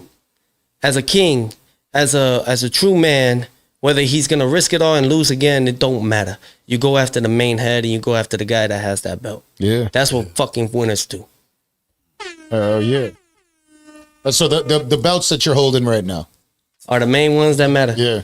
Are the main ones that matter. Because technically, Josh Taylor didn't lose against Jack Catterall. He was 19-0 coming into that fight facing me. He was the undisputed world champion. How many undisputeds did they do after I beat Vasily Lomachenko? How many do we got? Yeah, what was there, like 3? Oh my goodness, more than that. Yeah. More than that. You got 154 Charlo, right? Now you got Errol Spence coming into, not Errol Spence, you got Terrence Crawford in the mix now, right? Becoming undisputed, right? People could say, well, Crawford did it too, but Crawford did it in 2015, 2016, okay? Or 2017, whatever the case be, right? But it wasn't after I did it. Until now, everybody want to jump on the wagon and then push me on the side because what? They got investors that are helping them and telling them and lifting their head up when they suck. Right. When they suck. All these fighters, you guys suck. You know why? Because you guys rely on these suit and tie people to help you in your career. I'm on my own. I'm dolo. I'm solo. That's how it's got to be. That's how it's got to be. You know, and at 26, I'll beat the shit out of all of them. All of them. No way. I don't care. Talk that shit. That fucking talk, man.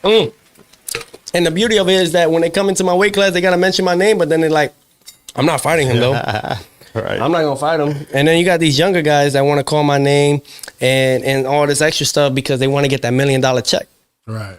But I promise you, the moment you get in that ring, just like Jermaine Ortiz, you're going to be like, oh, shit, this shit different. Oop, oop, oop. Let me get out of here. Let me get out of here. You know, and look how great it is, man. I'm so thankful. Thank you, Todd DeBuff. Thank you, Brad Jacobs. To the 4 horsemen and chairman of Top Rank. And to the one and only Robert Aram or El Patron, Bob Aram, you know, of Top Rank. They built all these stars that you could think of today. All these promoters right now. Oscar De La Hoya, they built his career. Floyd Mayweather, they built his career. Should I keep going? Roy Jones Jr. built his career. Right? Alexis Arguello, they built his career. Roberto Duran, the 4 horsemen, the 4 kings, they built those careers. So somebody got to go in and do that, right? Right. Bob Arum is the longest reigning promoter in the sport of boxing. And his first fighter that he promoted was, guess who? Muhammad Ali. Muhammad Ali. And where did they fought? They fought in the Rumble in the Jungle in South Africa. Wow. History. And Don King was right there beside him. Soaking all up all that game. Because you got to research your sport. I love boxing. Does it not show? It shows. Yeah. But it shows like you that you love the business and the politics side about it too. Like I haven't heard another boxer speak about that part of it with the passion that you get. Yeah, because it's like, oh, I look at my chain and look how nice I look. I got this and I got that. I want to be like, I want to be like Money Mayweather, but I don't want to do the pretty boy style that he did. Bro, you gotta work your way up. You know what I'm saying? And a lot of these guys are easy to go on the Twitters and the X app now. Excuse me, Elon Musk. On the X app and stuff. They doing all those extra shit. I got tired of it. I was like, yo, this shit played out, man. This shit played out like Play-Doh. It just dies. After a while when you keep doing it and doing it. You don't think that hurts your opportunities at getting more title fights? I'm saying all this shit right now because I need them to understand I'm on it. So are they. And what other check moves you got for me? Let's go. I'm ready to play more games. Let's get it. You know what I'm saying? That's some real bullshit. That's like, hey, you know what? Because y'all can't eliminate me. You got to wait till the father says that. He puts the hand down and says, okay, come here, my son. But till then, shit. Let's play the game, man. My first move, shit. What is it? R3? I don't know how to play chess. That's the funniest part too. I don't know how to play chess, but I know what common sense is. But I know how to play chess. He came with the rebound. I love it. Appreciate that, man. Now, a friend of the show that we've had up here and we've spoke to several times is Rolly Romero. Yeah. We know recently you put out some sparring footage. Was there a reason for that? I went to Oscar De La Hoya's house and shit, and you don't disrespect guys like that, man. They pioneers for a reason. They've done a lot in the sport, no matter how they do it. You know what I'm saying? And sometimes a lot of these guys, it's just competition. Even Oscar says that he's a fighter first before a promoter. Yeah. So that he still got that fight in him. You know what I'm saying? And I got my fight in me too, brother. I could have done some fucked up shit around with you, and I didn't because I respect you as a champion first and foremost. My third grade year, they asked us to write to make a project in third grade on like who's your favorite athlete or someone that you just a role model, and who was mine was Oscar De La Hoya. Yeah. So I'm never gonna forget that. So I know my root and I know where I stand with him. I got the most respect for him, and I just said, you know what? Fuck this kid, Rolly. And he's lying to everybody talking about I called him 2 times or so to say that I wanted to kill myself. That's some fucking bullshit, bro. Yeah. And that ain't nothing to play with. I was just gonna say that's a fucked that's some fucked up shit, is it not? That ain't nothing to play with. Yeah. This is him where he was stating how he saved your life. But look how my guy worked. Isaac Cruz, I appreciate you, Pitbull. Put it in. You know what I'm saying? I appreciate it. That's how my guy worked. And look what happened to Eddie Hearn, man. This guy got such a big fucking thing with me because I speak my truth. And look, he just got destroyed. 0-10. And I'm going to say 0-10. I know that hurt your soul. I know that hurt you a little bit if you got soul. But that shit hurt him. 0-10 against Queensberry. Shout out to Frank Warren. Now that is a promoter from the UK. Pioneer, and it showed. You know what I'm saying? And whether he go and get that lick back, it can never be as bad as that. 0-10, my goodness. Even if he had it there's another way, it's never like the first. And y'all know that. It's like when you go into a woman, it's never like the first.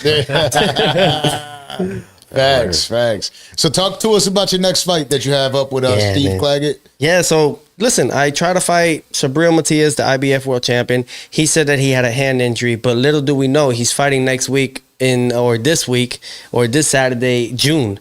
We could have set up a fight in June, and we could have fought in New York, Puerto Rican Day Parade, and took over the big room. Right. So who's scared? Who's ducking who? You know what I'm saying? And the reason why is and I dislike fellas like this because they're like, because of the power that they were possessed with. You know what I mean? Like, men try to aim for power all the time. And I'm sorry that I'm prologuing my Steve Claggett fight. But I got to educate y'all on this. I tried to fight Isaac Cruz, and I spoke to his manager. They just said, whoa. Not yet. We just got the belt, champ. We got to go and focus on trying to get a Gervonta Davis rematch. So y'all going to see that very soon, by the way. I'm saying it like it is. I'm sorry. I'm not sorry. So y'all wasn't sorry with me, and I gave people many chances, man. And the thing is when you be too kind to them, bro, I'm gonna be honest with y'all, man. These guys are so over their head, man. They're at this point where they take my kindness as weakness. In reality, I'm just trying to follow the way of Jesus, bro. Because if I did lean on my own understanding, I probably wouldn't be here sitting with y'all. Be real with y'all. Because but you got to learn how to balance the emotions. Emotion is a fucking different kind of schooling. I'll tell you that. But then going back to it, I tried to fight Isaac Cruz. They said no. Sabrina Matias complained about his hand, but now he's fighting in June. I'm fighting in June. We could have made the fight happen. They didn't want it. And then after that, Devin Haney had that situation with Ryan Garcia. Boom. So there's nobody else, really. You know, and then everybody keeps bringing up Tank. But he fights at 135, and he's not going to go and fight me. I promise y'all. Yeah. I promise y'all, even after this, I remember when they mentioned him, they mentioned my name to him while he was doing the press conference or something like that. He said, they mentioned my name, Teofimo. He was like, yeah. Those eyebrows really rose up. Because no matter what, we got speed, we got power, we got IQ, but there's a difference between me and him. What's that? I didn't get babied into this shit. I'm really like that. I'm like that. Like, I don't care. Blood, sweat, and tears. I don't wipe the blood when I'm bleeding. I fight. That's part of the life. Him, he complains. I remember when we sparred, he hit me in my big ass nose and he fucked up his hand. He was like, shit, And I was 15. He was, I think, 4-0 and 4 knockouts or 6-0 and 6 knockouts at 18. And, you know, all that. I know he still remembers that to this day. I didn't care. I didn't care who he is. And he could say that he was working with me. Nah, bro, you got to use that as your pawn. But what happened to all the guys y'all say that he's knocked out heavyweights and stuff like that, but yeah, he puts a 10-pound, 12-pound rehydration clause. Come on. You know what I'm That's saying? something that I like. Again, I'm not going to act like I'm the most knowledgeable about. None of us are. I'm not either. Yeah. So, but you got a lot of knowledge of the sport, my boy. But I sit here and I look at it, and so I'm somebody who's been known as a critic of Gervonta Davis. I see the fights that he does take, and I see that there's always, you know, like he's making sure he brings him in nice and light. If you want to fight him, yeah, you got to cut all this weight. You're going to fight me here. Yeah, and then the rehydration clause to help him. And again, I learned it from, you know, sitting here with Devin Haney, Adrian Broner, Rolly Romero, when they're teaching me and they're talking about punks, the rehydration clauses. Those guys are punks, and they all talk with each other on the phone. All of them. They call each other, yo, why you talk about him? Yo, Shady McCoy told me this, man. He shout told out me, Shady McCoy, Buffalo Bills is one of us. You already know, man. He's a real one. He loves boxing. I remember we were sitting at the David Benavidez and Andre Boo fight, and I was just giving him insights on how things are. Like, you know how great I am? I know what you're going to throw before you throw it. That takes time and experience. Word. And boxing is a very difficult sport. You know why? Because it never stops evolving. Right. You could get so close to the atoms, and then there's more into those atoms. That's how deep this shit is. But that's how much I take care of this. Like, I really care about it a lot. I do. You know, I even learned the Bruce Lee punch. I love that shit. The 1-inch. The 1-inch punch? Yeah, the 1-inch, all that stuff. Like, my reaction is so, like, I'm grateful for it. You know, he's one of my mentors. I really believe spirits come through us and stuff like that. You know? But anyways, I don't want to get off topic. But You good, man. You good. Coming to all this, man. Look at it. Shady McCoy, he told me, he's like, man, I was saying how you got all these things. You know, he was on the Porter Way podcast. You know, shout out to Sean Porter, 2-time world champion in 2 divisions. You know, that's not easy. And, you know, he was saying how who's a complete fighter to me is Teofimo. If you want to box, you box. If you want to brawl, if you want to bang, we bang.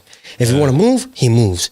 Like, and then they called him, and I'm not going to say the names, but these boys called him and said, yo, why you going to do that, man? It's about the culture. How you going to go and say all this about this guy?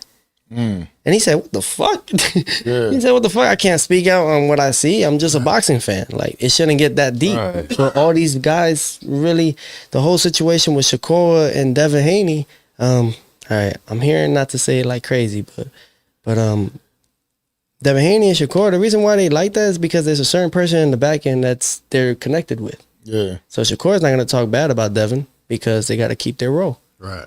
You know what I'm saying? And then as far as for Shakur Stevenson, listen, man, I know you calling us out at 140, but you're fighting at 135. Stay in your lane, brother. You know, I know that you got to keep yourself relevant, but there's a type of relevancy that you got to do. You know, and that means, like, you got to fight. You know, you really got to fight. Go in there. So Shakur Stevenson is a guy that, if they want to call him Sugar, Got a lot of sugar. So, but when it came to him, and I know everybody's so scared about talking about Shakur because of the backhand, but I got a lot of respect for the people that support him. I really do. The back people, the people that really, and his grandfather Wally is a true pioneer into the sport. Hell of a trainer, hell of a coach. Knows his shit.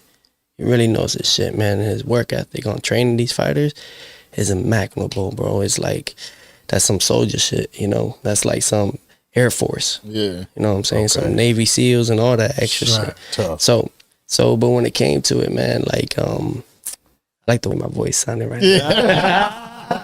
You know what's wild is I was listening to him do that. Yeah. I'm like, it's like in the headphones right now. Yeah. But gotta have fun at the same time. Yeah, hell yeah. But yeah, man, Shakur, he grew up in the amateurs. This kid was one of the top, if not the top, best amateur fighter in the world. He won the Youth Olympic Games, gold medals, international gold medals. And you know what weight class? At 114 pounds, right? He's actually at his finest and his best at his lightest weight.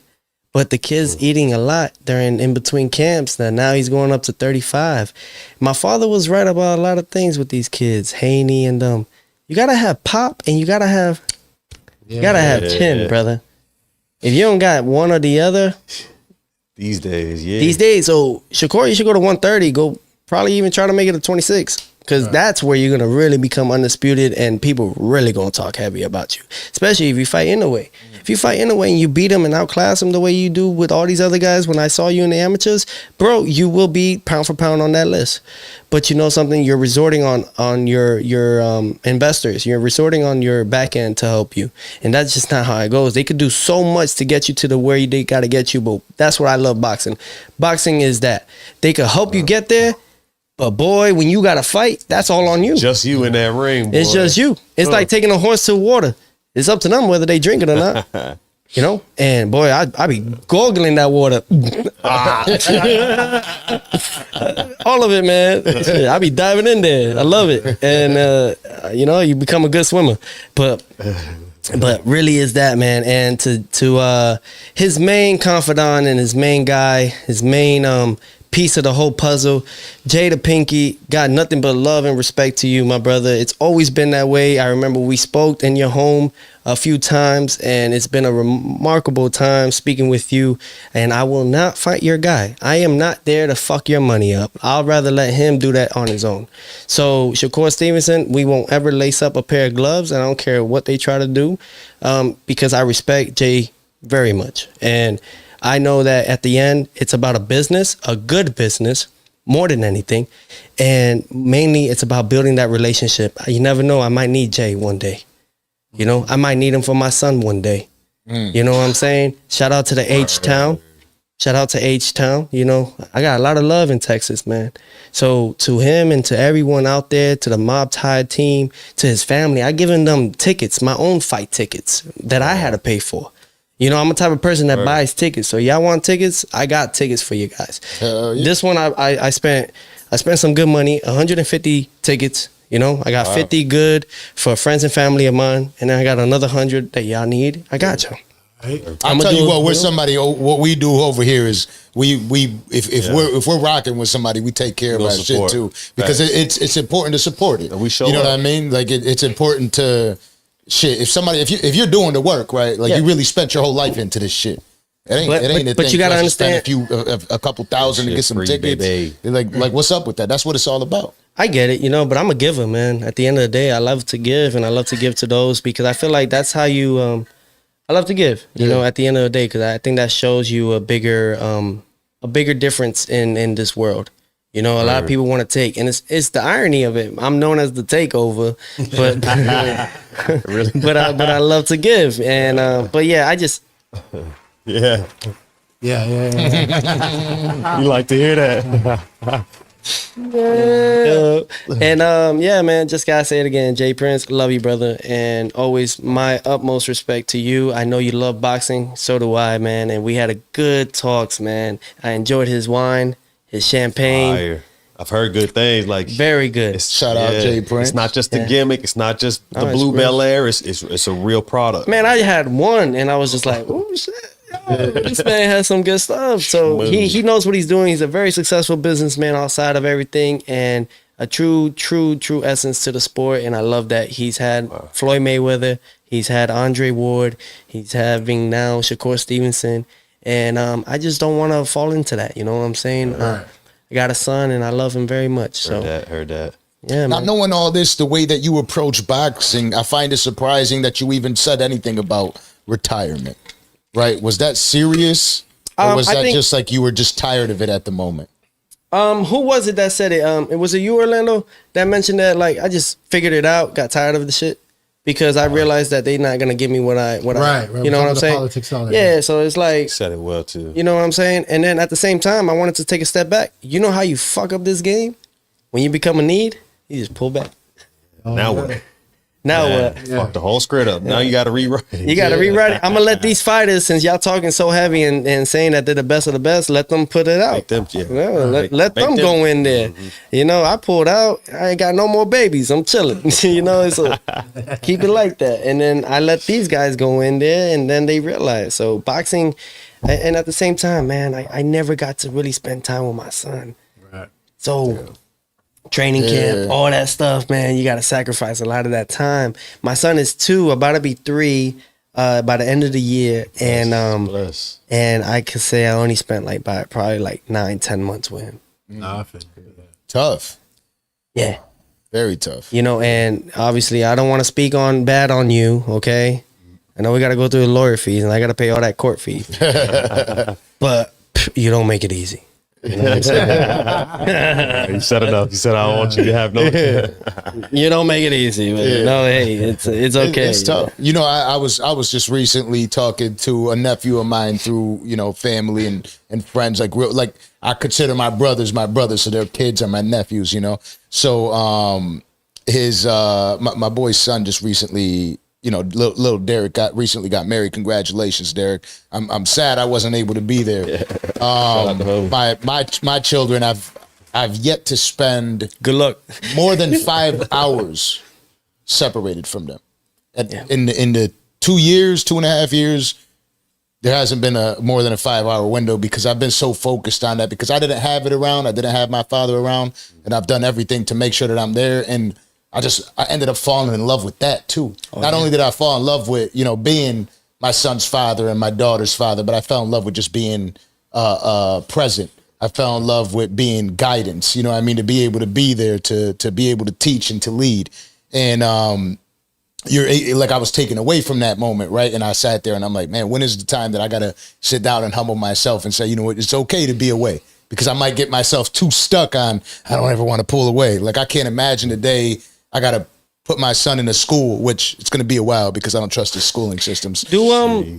I believe with your success, this is what I'm gonna do with my son. I'm definitely not having him in public schools. Obviously, there's an agenda there that we are starting to realize as fatherhoods and what we want, the betterment of what we didn't have. Yeah. So for me, I'm just gonna get a teacher that I could pay for and have him or her teach him in school, in the house. And you can step And out. I'm gonna be watching the whole time. I'm like, do something and watch what happens. Yeah, facts. That's exactly how we were talking to Jordan Poyer, and he was talking about homeschooling and stuff, and it's the same. I did consensus around about parents right now, and especially fathers that are involved. Yeah. So, you know, I'm sorry to say it, but it's like they're pushing the agenda of boy isn't boy and girl isn't girl, All and types of it's shit, you know, bro. you don't need to be a boy, you could be he, she, or them, or they, and it's no problem with anybody that identifies a different way, but that's not what I'm looking to mold my family after. I want them to understand the right way. Oh, love, man. Love is love, ain't it not? Yeah. Ain't it not? I know it. He didn't say nothing wrong. He didn't say nothing. My God, but facts. So I want my son to just be like, I don't want him to be bothered in it the same way you say that. Like that's what I think too. I'm like, homeschooling. I'm like, oh, I haven't watched them every 10 seconds. You know what I mean? But again, that's kind of like the due diligence and knowing what we're doing. So You know to what I mean? others out there that are in this kind of situation the same as ours, work harder so that you could pay for your kids' education at home. And from there, you can educate them and even peep how they teaching them. And you can even learn within yourself how to teach your kid and grow better. Because I learned something. There's man, there's woman, right? And in this progression, there's God. God is on top of that pyramid. Right. Jesus, right? So in between that, when you unite them together, you get something like this, which is the united pyramid. Right?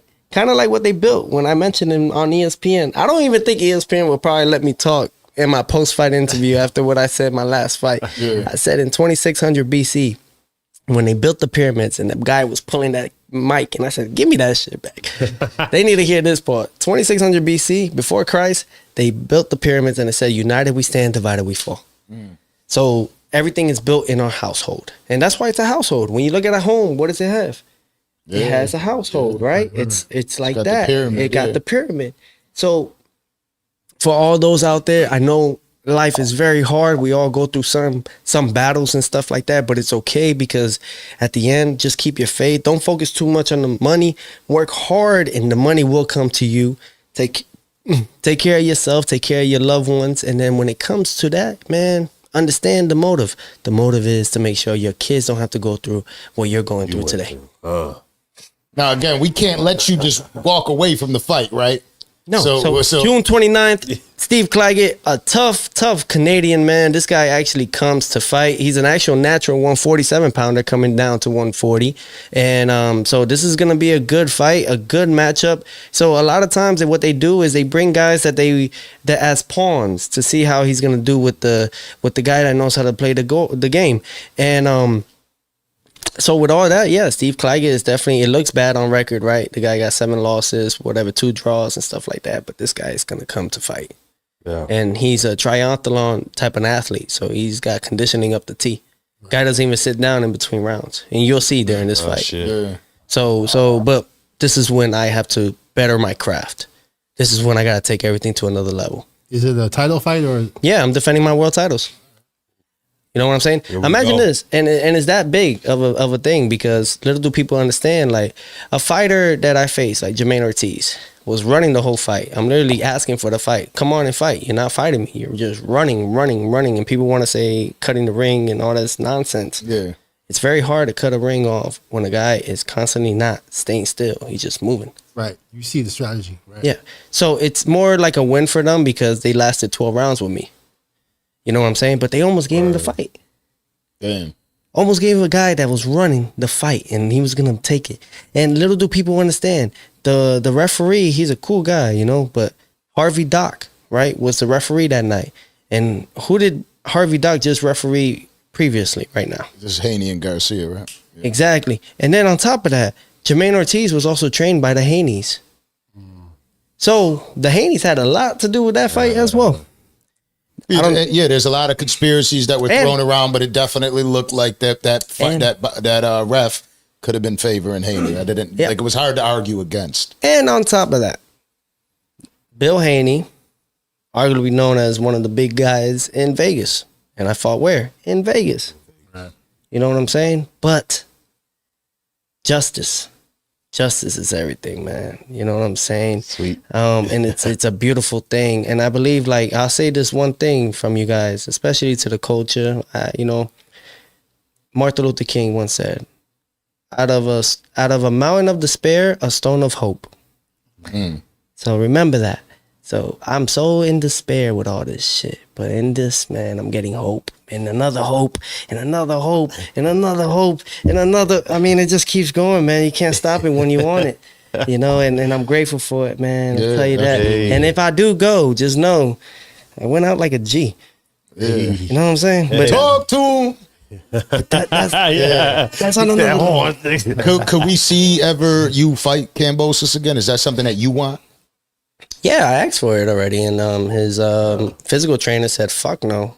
You know, his personal trainer was like, "No, we ain't fighting him. We're gonna take this money right now with Lomachenko." And look how that happened.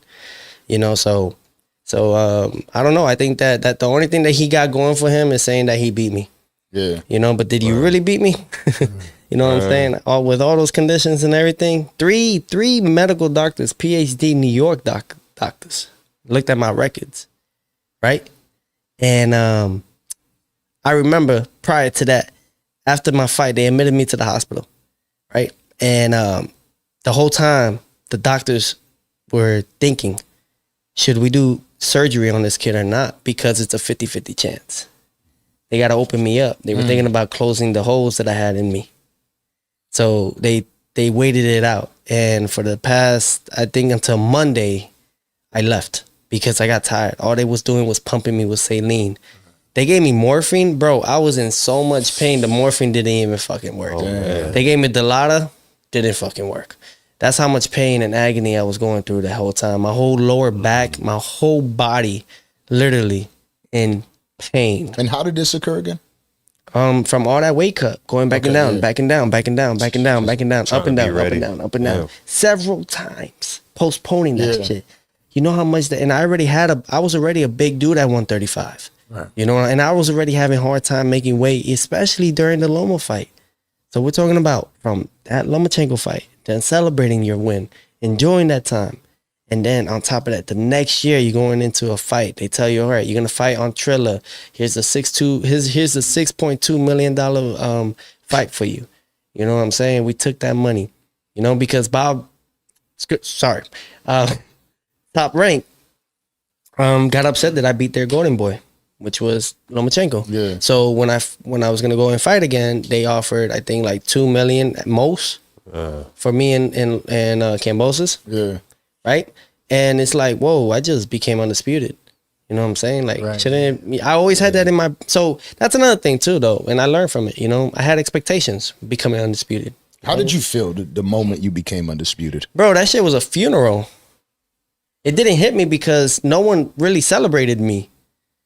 They didn't even let me enjoy my belts that night. They just took them away because they said, all right, Loma's taking the next flight out to Ukraine. We need the belts back. Like, I didn't even get a full moment to look at them and really enjoy them. I didn't even get they took them off the moment I finished my interview, my post-fight interview. I didn't even get to like look back. What's the reasoning behind it? Because I wasn't supposed to win. Oh. So everybody lost money and they said, give us the shit. So and they could do that? Like you win the belt, they just take it with you? Yeah, because they're supposed to mail us our own belts in the mail. So got, like, but still, like, you got to let me sit in this moment, man. Yeah, check this shit out. But when they gave it to Kambosos, that motherfucker had my belts for 2 days. Where does that same energy? Cough it up. You know what I'm saying? His own manager, Peter Kahn. And now, Peter Kahn, I'm going to tell you straight the fuck up. I know my shit now. George Washington. Pull up George Washington for me real quick. He says this, and I got to say it directly and specifically, because if I don't, they'll hit me with that bullshit of suing defamation. Right. Fuck that. Yeah. I'm not going to deal with that because the first president is the one that rules this whole shit. Now look up George Washington, right? And put sheep led to a slaughter. Sorry, got to do that. Is this live? If not, no, we're not live, but it will be out soon. I would love this to be live, man. I mean, it'll be out very soon. But it says, if freedom of speech is taken away, then dumb and silent we may be led like sheep to the slaughter. With that being said, Peter Kahn and Ryan Kavanaugh wanted me to fight George Kambosos June 19 when I got COVID, and they wanted me to fight him while I was on COVID. And on top of that, this is freedom of speech. George Washington, the president. First president just mentioned it, thanks to Danza.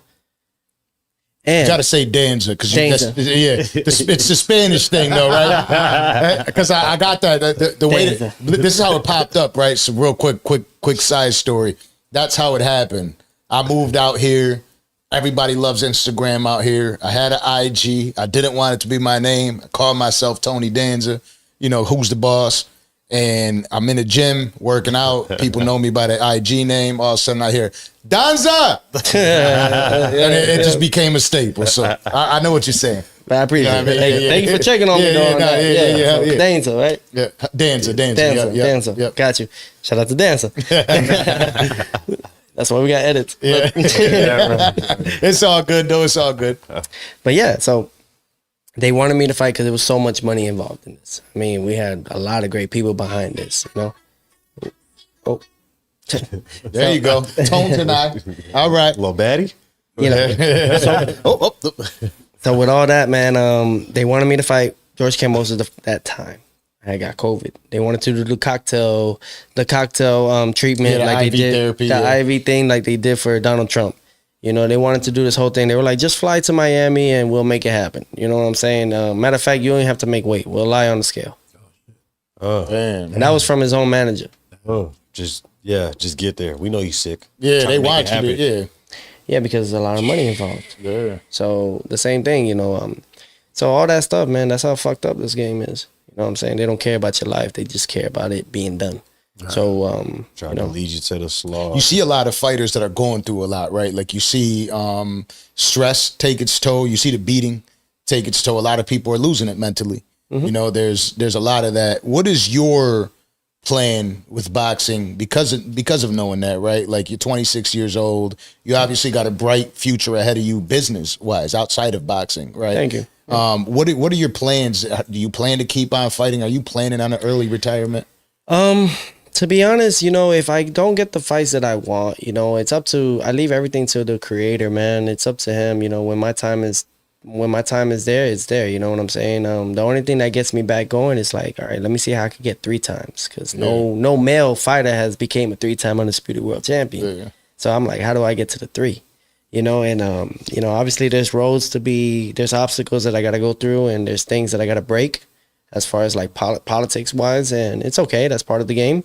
And, you know, wherever that takes me, how old I am and how old it is, it's up to the creator. I believe on all that. So if he tells me, okay, son, it's, you know, it's fine. It's time to hang it up.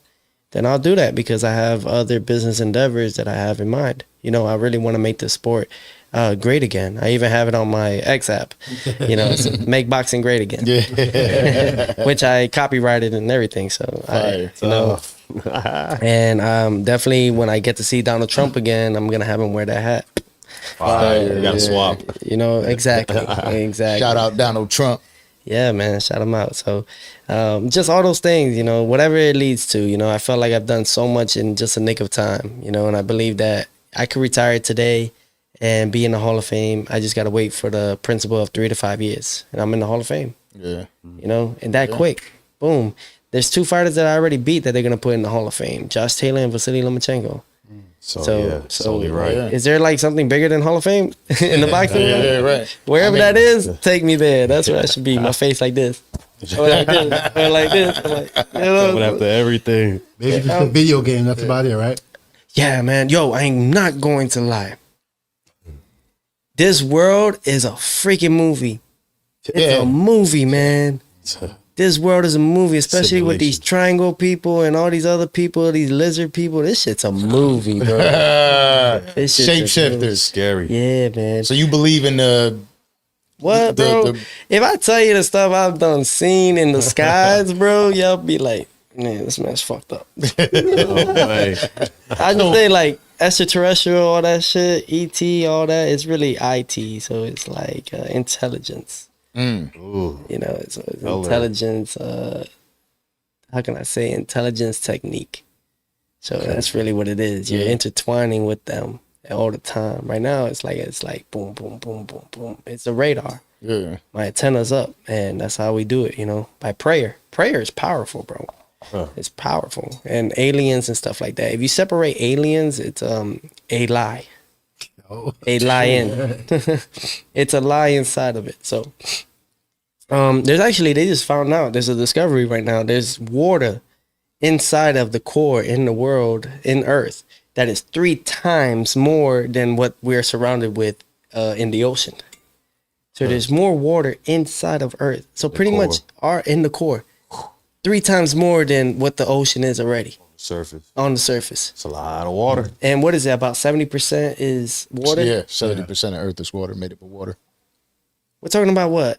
210% or 210? Yeah. You know, that's 3 times. I mean, that's a lot of fucking water. That's more than, that's actually like 30 times. Or that's a lot. 300 times. I don't care. That's a fucking lot. So a lot of the aliens, a lot of the things that come in, whether intelligence and all that, they don't come here to destroy us. You know, they just come here to collect water for their civilization wherever they are. So, You know, and before they go and do what they want to do as far as like throwing nukes, they'll stop that before it happens. Did we have our Terrance Howard moment right now? We're getting there. I don't know, man. Terrance Howard had got me a little bit with that 1 + 1 is not 2.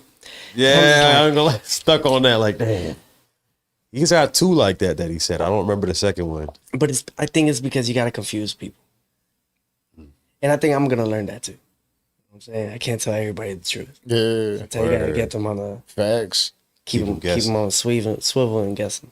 And it works. You know, leading up to, you know, just because it was the big fight that everybody's talking about, that everybody was talking about, the Ryan Garcia and the Devin Haney and the lead up, right?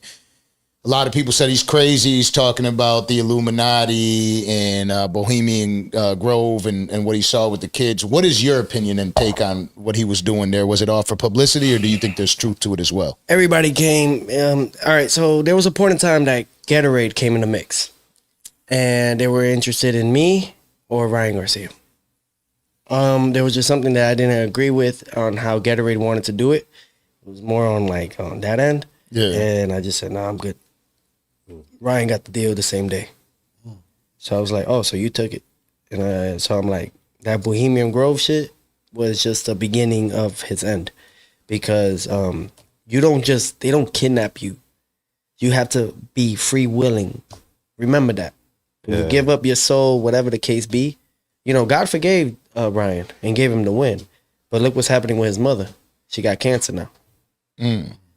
It's a give and take in this world. Remember that. Don't you forget that. And in this world, it's he'll hit you right where you hurt the most. And that's your love, which is your mother. There's no greater, more, I mean, even Tupac said it, dear mama. So there's no greater love than a mother's love. And, you know, I feel for his mom, and may God, you know, may God put his blessing and miracle in there, you know, and I wish him nothing but the best, and him and his family outside of the sport. You know, I could talk more shit about him, but at the end of the day, we're all human beings, you know, and we all got a life outside of this shit, right? Yeah. But that Bohemian Grove shit, he volunteered. That's the rule, right? It's like hidden in plain sight. It's hidden in plain sight. We don't lie to you. We put it right in front of you. Right in front of you. Make the decision yourself. Yeah, and it seems like, you know, downward spiral as soon as he starts talking poorly about it all. Yeah, but he took my road. He took what I was saying in with Josh Taylor. I remember on ESPN and stuff, I was going and putting that batshit crazy look on me just to have everybody go against me. I had 22 experts in the boxing world. We're talking about Teddy Atlas, all these big pioneer names, that these so-called analysts in the sport of boxing that have been doing it for 40, 50 years already, and they know boxing. They done seen all the great champions from Muhammad Ali, Aaron Pryor, Tommy Hearns, you know, it goes all the way.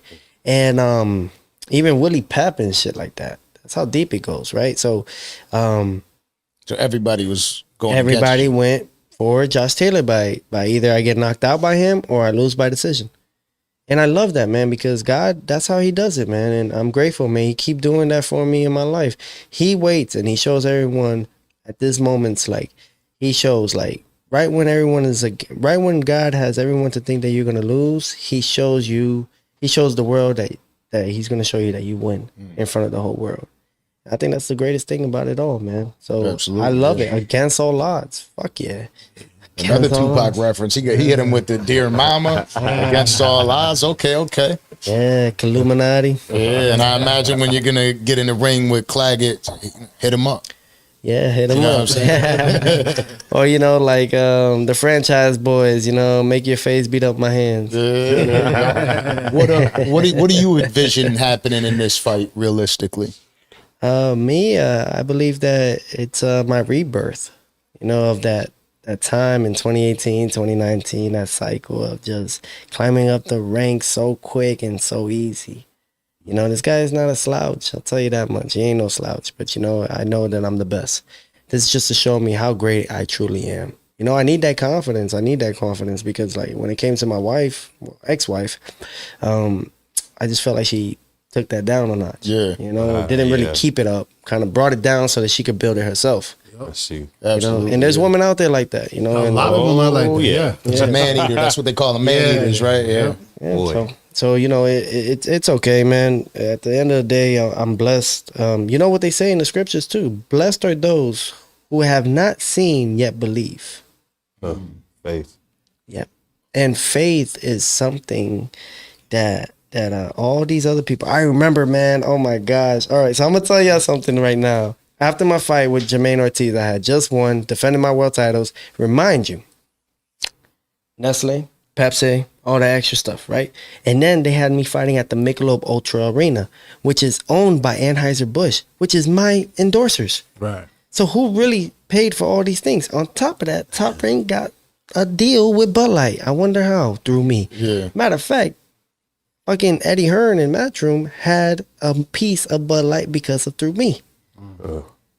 Right? That's some bullshit. All this back end stuff, man. Yeah, but they got that other shit that they went to and they did, so they're gonna give them the benefit of the doubt and the credit.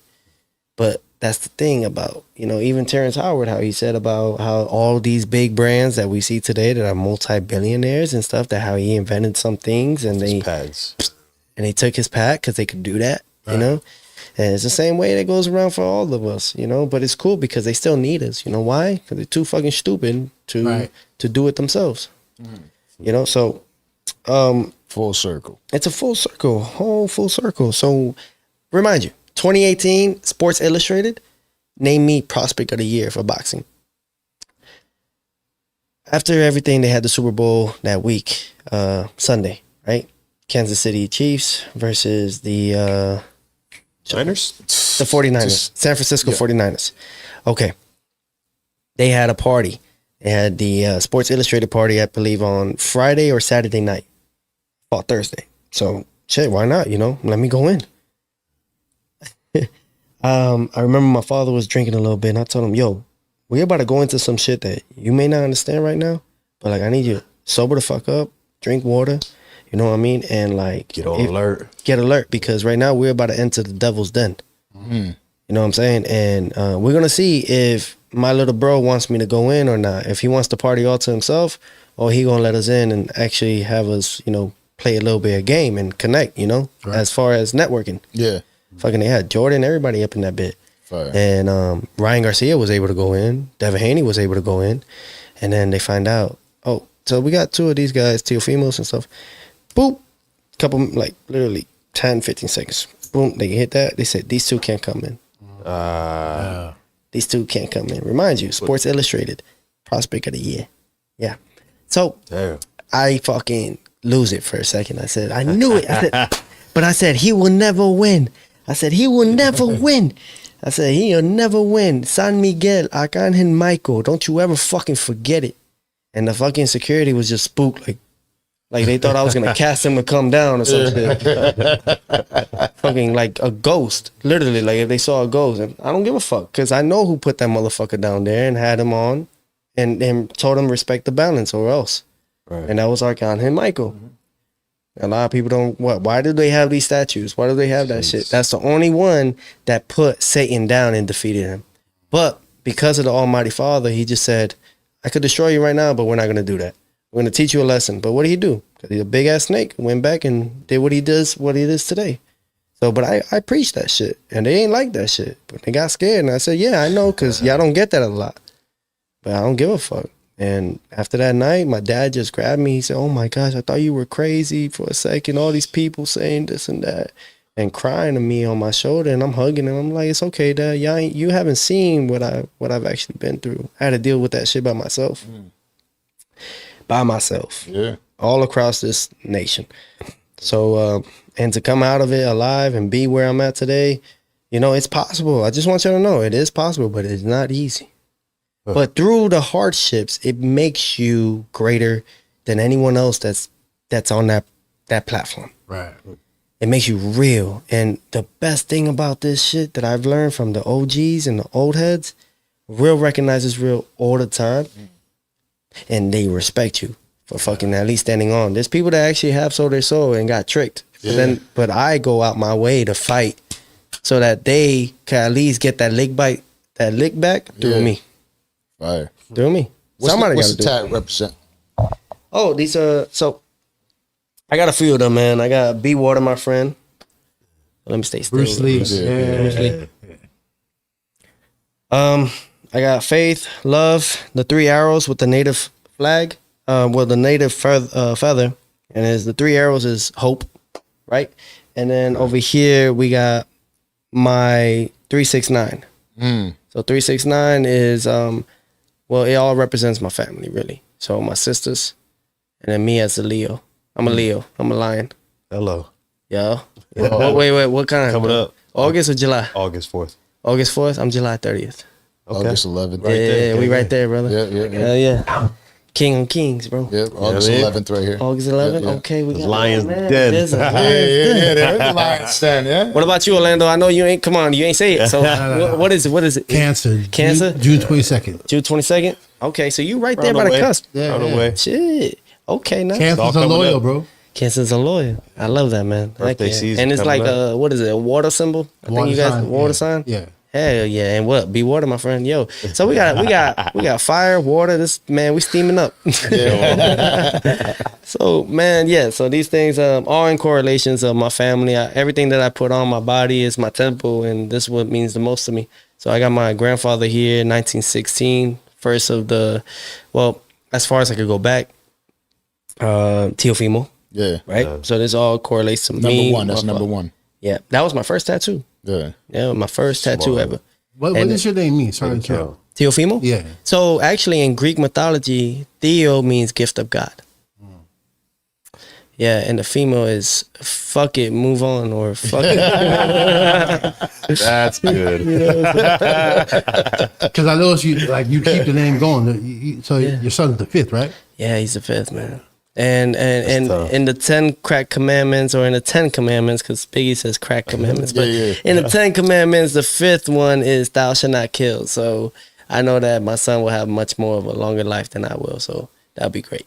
But I gotta keep my profit. I gotta keep doing what I gotta do first. Word. Yeah, hey, shit, we gotta do what we gotta do for our youngins, you know. Right. How did you get into just religion and Christ and? Like I said, man, the triangle people, shit, you go through a battle, brother. Like, this shit is a movie. Everything's scripted. I remember going to the Utah and all these other fucking things, man. I have stories where people didn't move at all. It was like everybody was synchronized. Whoa. Synchronized, bro. I've been in restaurants where people all were talking at the same time. And as if I was in a room just with Satan, with the devil. Like that. Because a lot of times I like to be dolo, you know, I like to just eat by myself, all that shit, because I feel like, you know, y'all motherfuckers don't know what I really got behind me, you know, but I don't like to show it. You know, I see a lot of guys come up with a whole bunch of security and all that stuff, but like, I do got security. Just let that be known. And I do have this on top of that. Yeah. If y'all hurt me, it's not just gonna hurt you guys, it will hurt your whole family tree. That's how deep this shit is. Yeah. So anybody that is stupid enough, you won't see the daylight after. But I worked very hard for that. I also see it's very interesting because I see you out in the gym. You know, you're open, filming right there.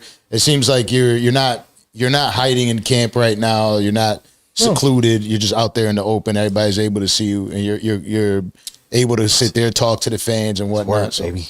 Well, I owe that all to the greatest of all times. And I say times because he was really going through it the hardest. And that was Muhammad Ali, a.k.a. Cassius Clay. And the reason why is because he is the true pioneer of all this, man, of all combats, of all sports. And he taught me a valuable lesson. You win the world with the people. You don't win the people with the world, but you win the world with the people.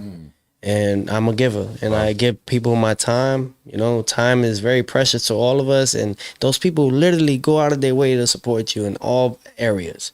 You know what I'm saying? And the least that we could do for fucking, a few seconds or even just half my day, I'll take pictures.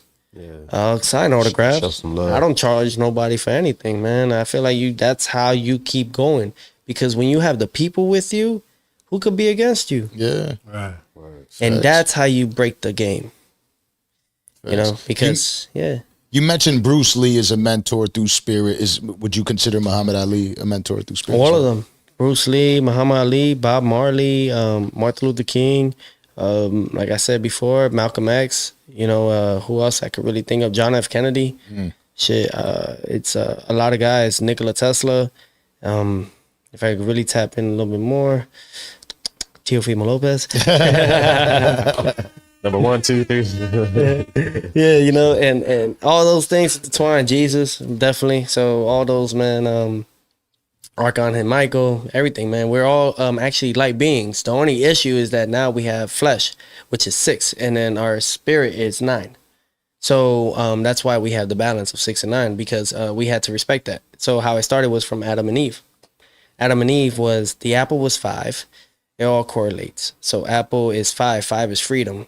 And then the snake is 5. It also means freedom. And then when it came to Eve, she was the one that gave Adam the apple. And when you add those letters up, it all correlates to back to 5, 5, 5, 5, which is all freedom. And that's what Satan or Lucifer or, what's his other name? The wicked one, whatever you want to call it, the devil, whatever.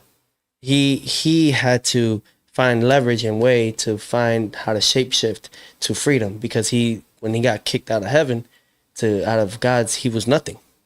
But he understood, because our Creator showed him everything and taught him everything. So what we live today, you know, obviously it's a mixture of a little bit of both. And 5 is freedom for that purpose. So he used the apple, the snake, as himself, and Eve, the woman. And we were actually, if you look at the movie that they just made with Noah, the Ark of Noah. Yeah. I think they have it on Netflix. You know, so if you look at it, you know, you see them, Adam and Eve, as light beings. Then you see the snake, you see the tree, right? You see the apple, and Eve giving it to him, and that's when we became flesh.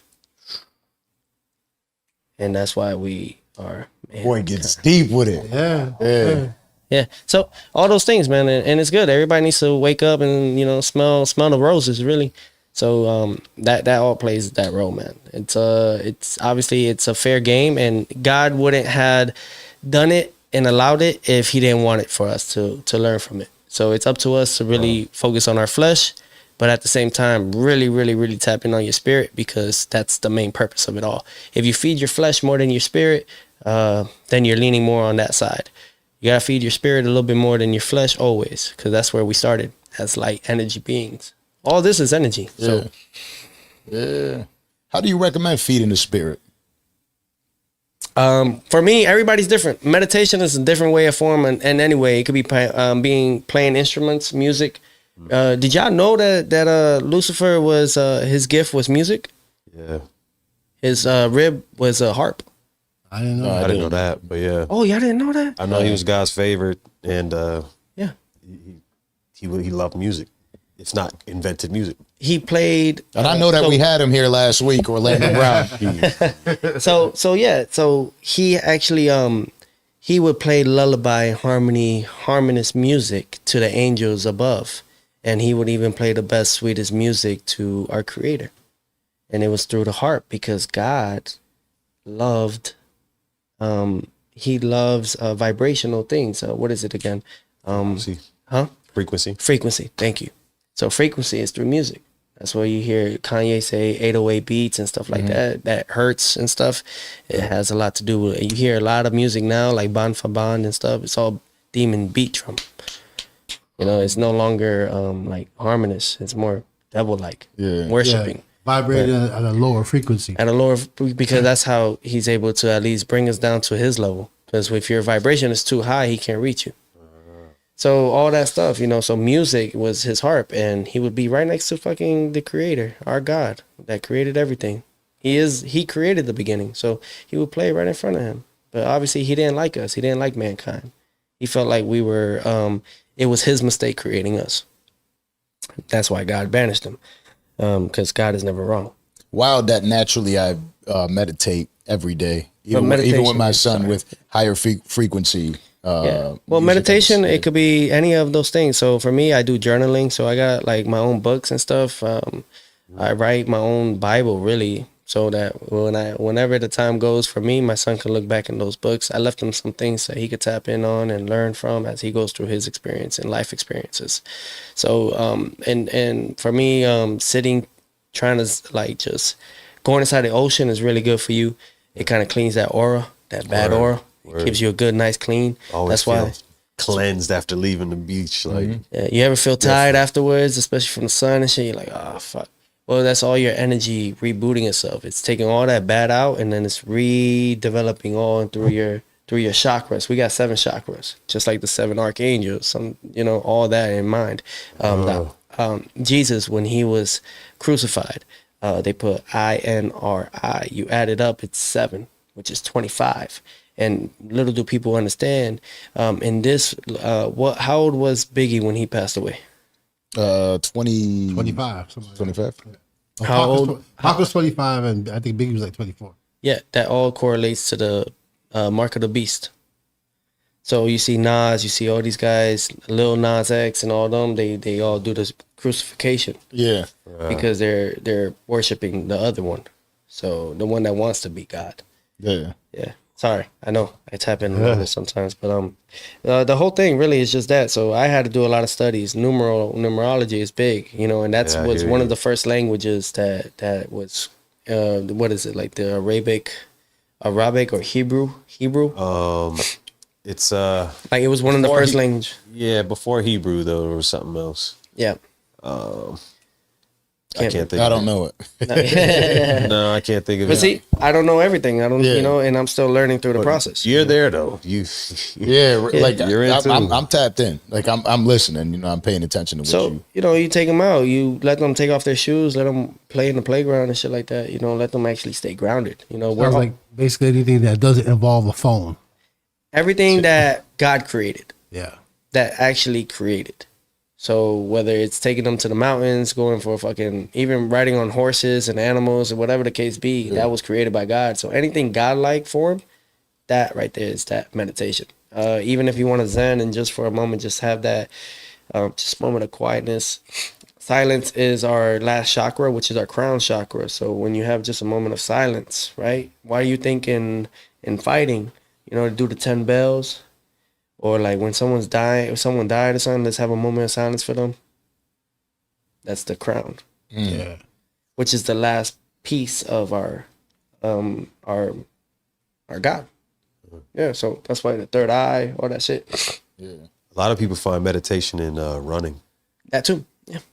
Like, cause you're although you're giving your body something else to do, it's like a constant thing, like a constant rhythm, just like the Om.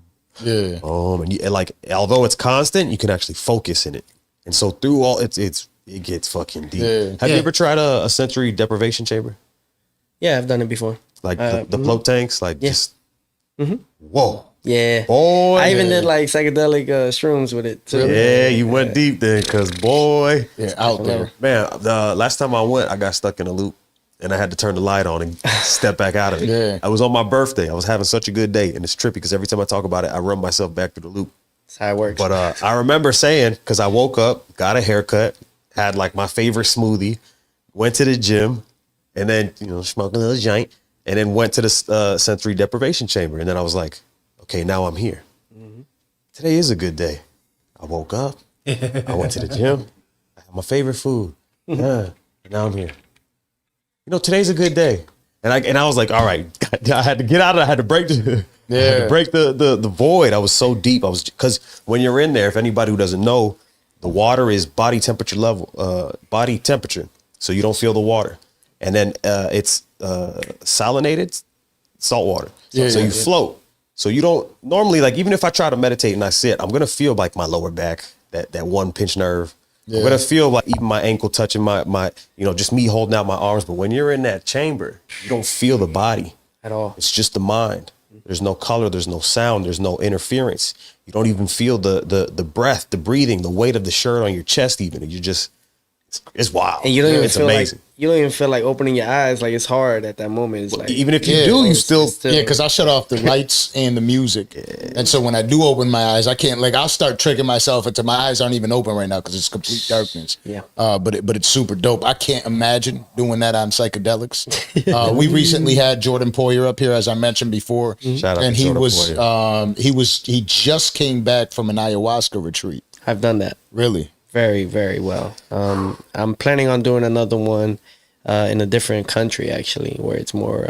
That's what he did. He did it in, I think, Costa Rica. Costa Yeah. Rica, that's a great one. You have I gotta Costa get you Rica. linked up with him. That'll be super dope. You, Yeah, you I- know who Jordan Poyer is? Yeah, of course. He's now the safety for the Miami Dolphins now, so he's out here. He's right out here. for Yeah. sure. Yeah. I'm just like I'm not that type of person. At the same time, like I know the accolades. I just keep it as like Yeah. you know, Yeah, hell yeah. they're a person. You know, yeah. you know. No, and- it's just that he's now he's here. That's really what I was saying. Well, You know, that's now awesome. now that he's local, because he's from my hometown. He was out there a lot in Buffalo, but it seems to be like this is the new thing, right? Like a lot of people are getting into ayahuasca and the retreats, and it seems to really help people reset and get back in focus. Yeah, because it's actually ancestrals could come through, which is interesting, right? Yeah. So they have a bonfire there. Where, if you're close to the fire, you get a lot of good energy. As far as like, some people just tap out. Sometimes it's kind of interesting, and I've done it twice already, ayahuasca, and I've actually done it here in Homestead and stuff. So for the both times, and we start at like 9-10 o'clock at night, and we don't finish till like 7-8 in the morning. Wow. And the whole process of it is like, some people go to sleep, but me, I'm the type of person like I join with the music. They play good music to keep the bad spirits away, and keep the fire dancing. It's kind of like their concept as well. Yeah. And you're just there really, and you're going through an awakening, so to speak. You're opening up to something much greater, and you have to not go in there with intentions of wanting to see someone from your past life or whatnot. You just got to be very open-minded and be like, whatever comes. It's meant for me. Yeah. Some people don't even feel anything. Were you scared to be the first time you did this? No, that's the thing. When things like this happen, so I've noticed with ayahuasca, it's a pattern. When it starts being brought up, it's because it's time for you to do it. Yeah. So it's calling you. And really what's calling is your soul calling it for you.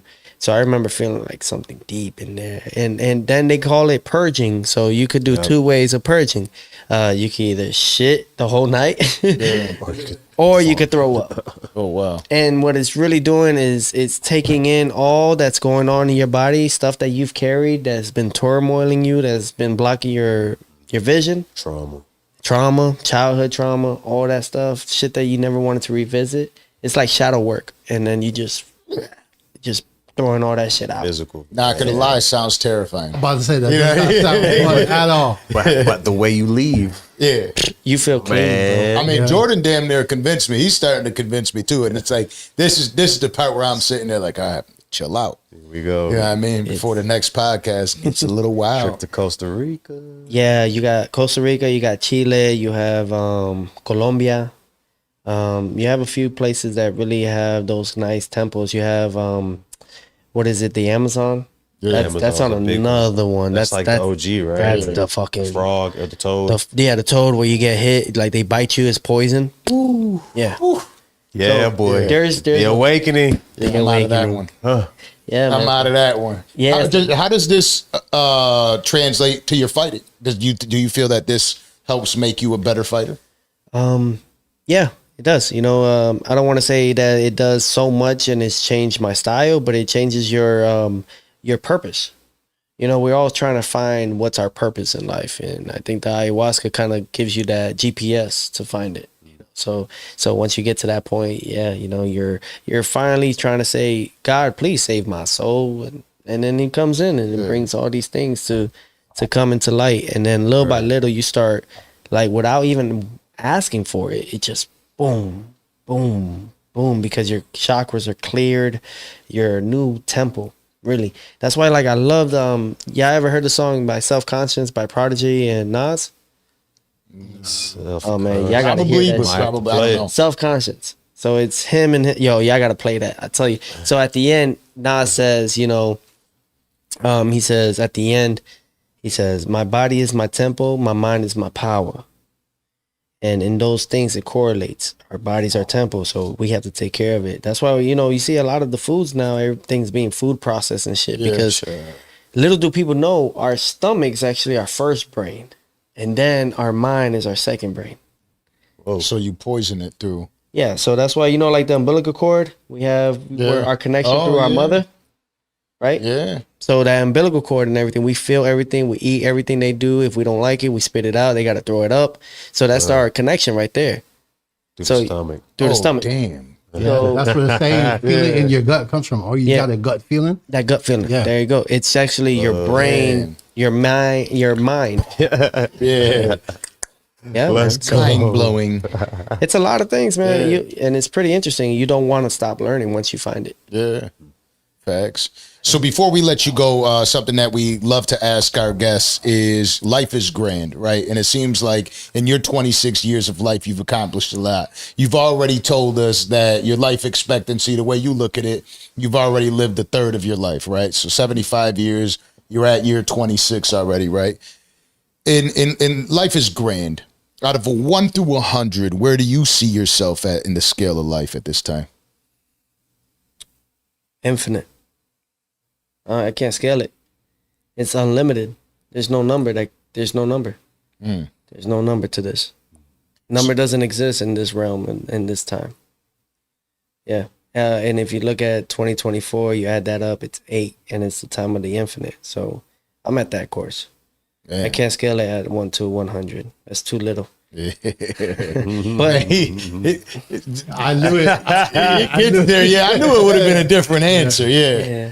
But so then, if you say that, then what's success look like for you? What is a day that Teofimo Lopez IV could sit back, and say, you know what, I'm happy with what I've accomplished? I'm already there. I did that, and I did that twice. I think now it's just more like I want to live long enough to see my kid. I want to see him. Kid. Yeah, I'm a big kid, I lived through him, so it's like on top of that, like he revisits my childhood. That's my little mini me, and it baffles me sometimes to see others' parents just give away their kid to. Yeah, that's crazy.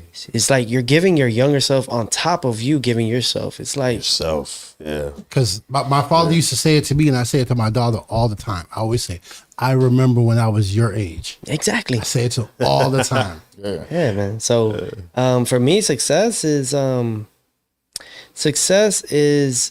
to me at this point just leaving a lot behind. So doing stuff like this, it's pretty awesome, man. I'm living right now. This is pretty awesome, man. So appreciate it, I really thank y'all for this opportunity. Absolutely, yeah. No, go ahead. Let's get this, man. We going, man. And shout out to another successful episode, man. Shout out. And we appreciate you coming through. So I always tell people that Danza Project is not a podcast, it's a network. And we build with people. We'd love to be able to help build in whatever endeavors you got. We'd love to always get it. I know you said you don't let people in often, but we do. You know what I mean? And in the sense of when we bring people in, we consider them family to the podcast and to the network. And so we'd love to have you up here. Infinite times, so we could have more conversations and we'd love to network and do things of that nature. So again, I appreciate you coming through. This has been an incredible, eye-opening episode. Like I feel like we've learned a lot. I did not expect it to go this route. I'm thinking he's going to talk about, I'm going to knock this person out. I'm going to whoop this person's ass. I'm going to knock this person out. A little bit of that too. And then you come in here and we have like a refreshing conversation. Well, hey, everybody, I got to say, man, don't judge a book by its number and don't judge a book by its cover. So that's really it. I've had that purpose of life where I've had a lot of people and I've seen it where they look at me. I go to like very luxurious places and they'll be like, who is this Latino? Who is this guy? And then there's always one in the room that recognizes me and my accolades, and I love it. And then they change their perception on me. Yeah, they're like, "Oh my gosh! Oh hey, how you doing? Didn't know. Oh, I didn't know." Yeah. And it's like you shouldn't change just because of who it is. Be who you are, and I think that's where God blesses you the most. So yeah, man. To that being said, like I'm grateful for my image. There's no color in this. There's only light, love, and happiness, and we all are one. So I think that we need to bring back that, as while we're still here. And men, like I said before, we manifest, I fest. We feast for the eye. We feast for it. For that was why man was. See. He ain't give fucking Adam the apple as far as telling him to give it to Eve. No, he gave it to Eve. So to everyone out there that's looking for growth, it's always there and it's always within you, and you just got to search it. And sometimes you're going to go through that trauma of what you've been through, but you got to face it and try to find how you've grown out of that. See it through. Hell yeah, man. Hell Past, yeah. present, and future is all in us, man. And right now, what we just had was a futuristic moment. Word. We look forward to the fight coming up. Fuck yeah, I'm gonna fuck this guy up. Yeah, there we go.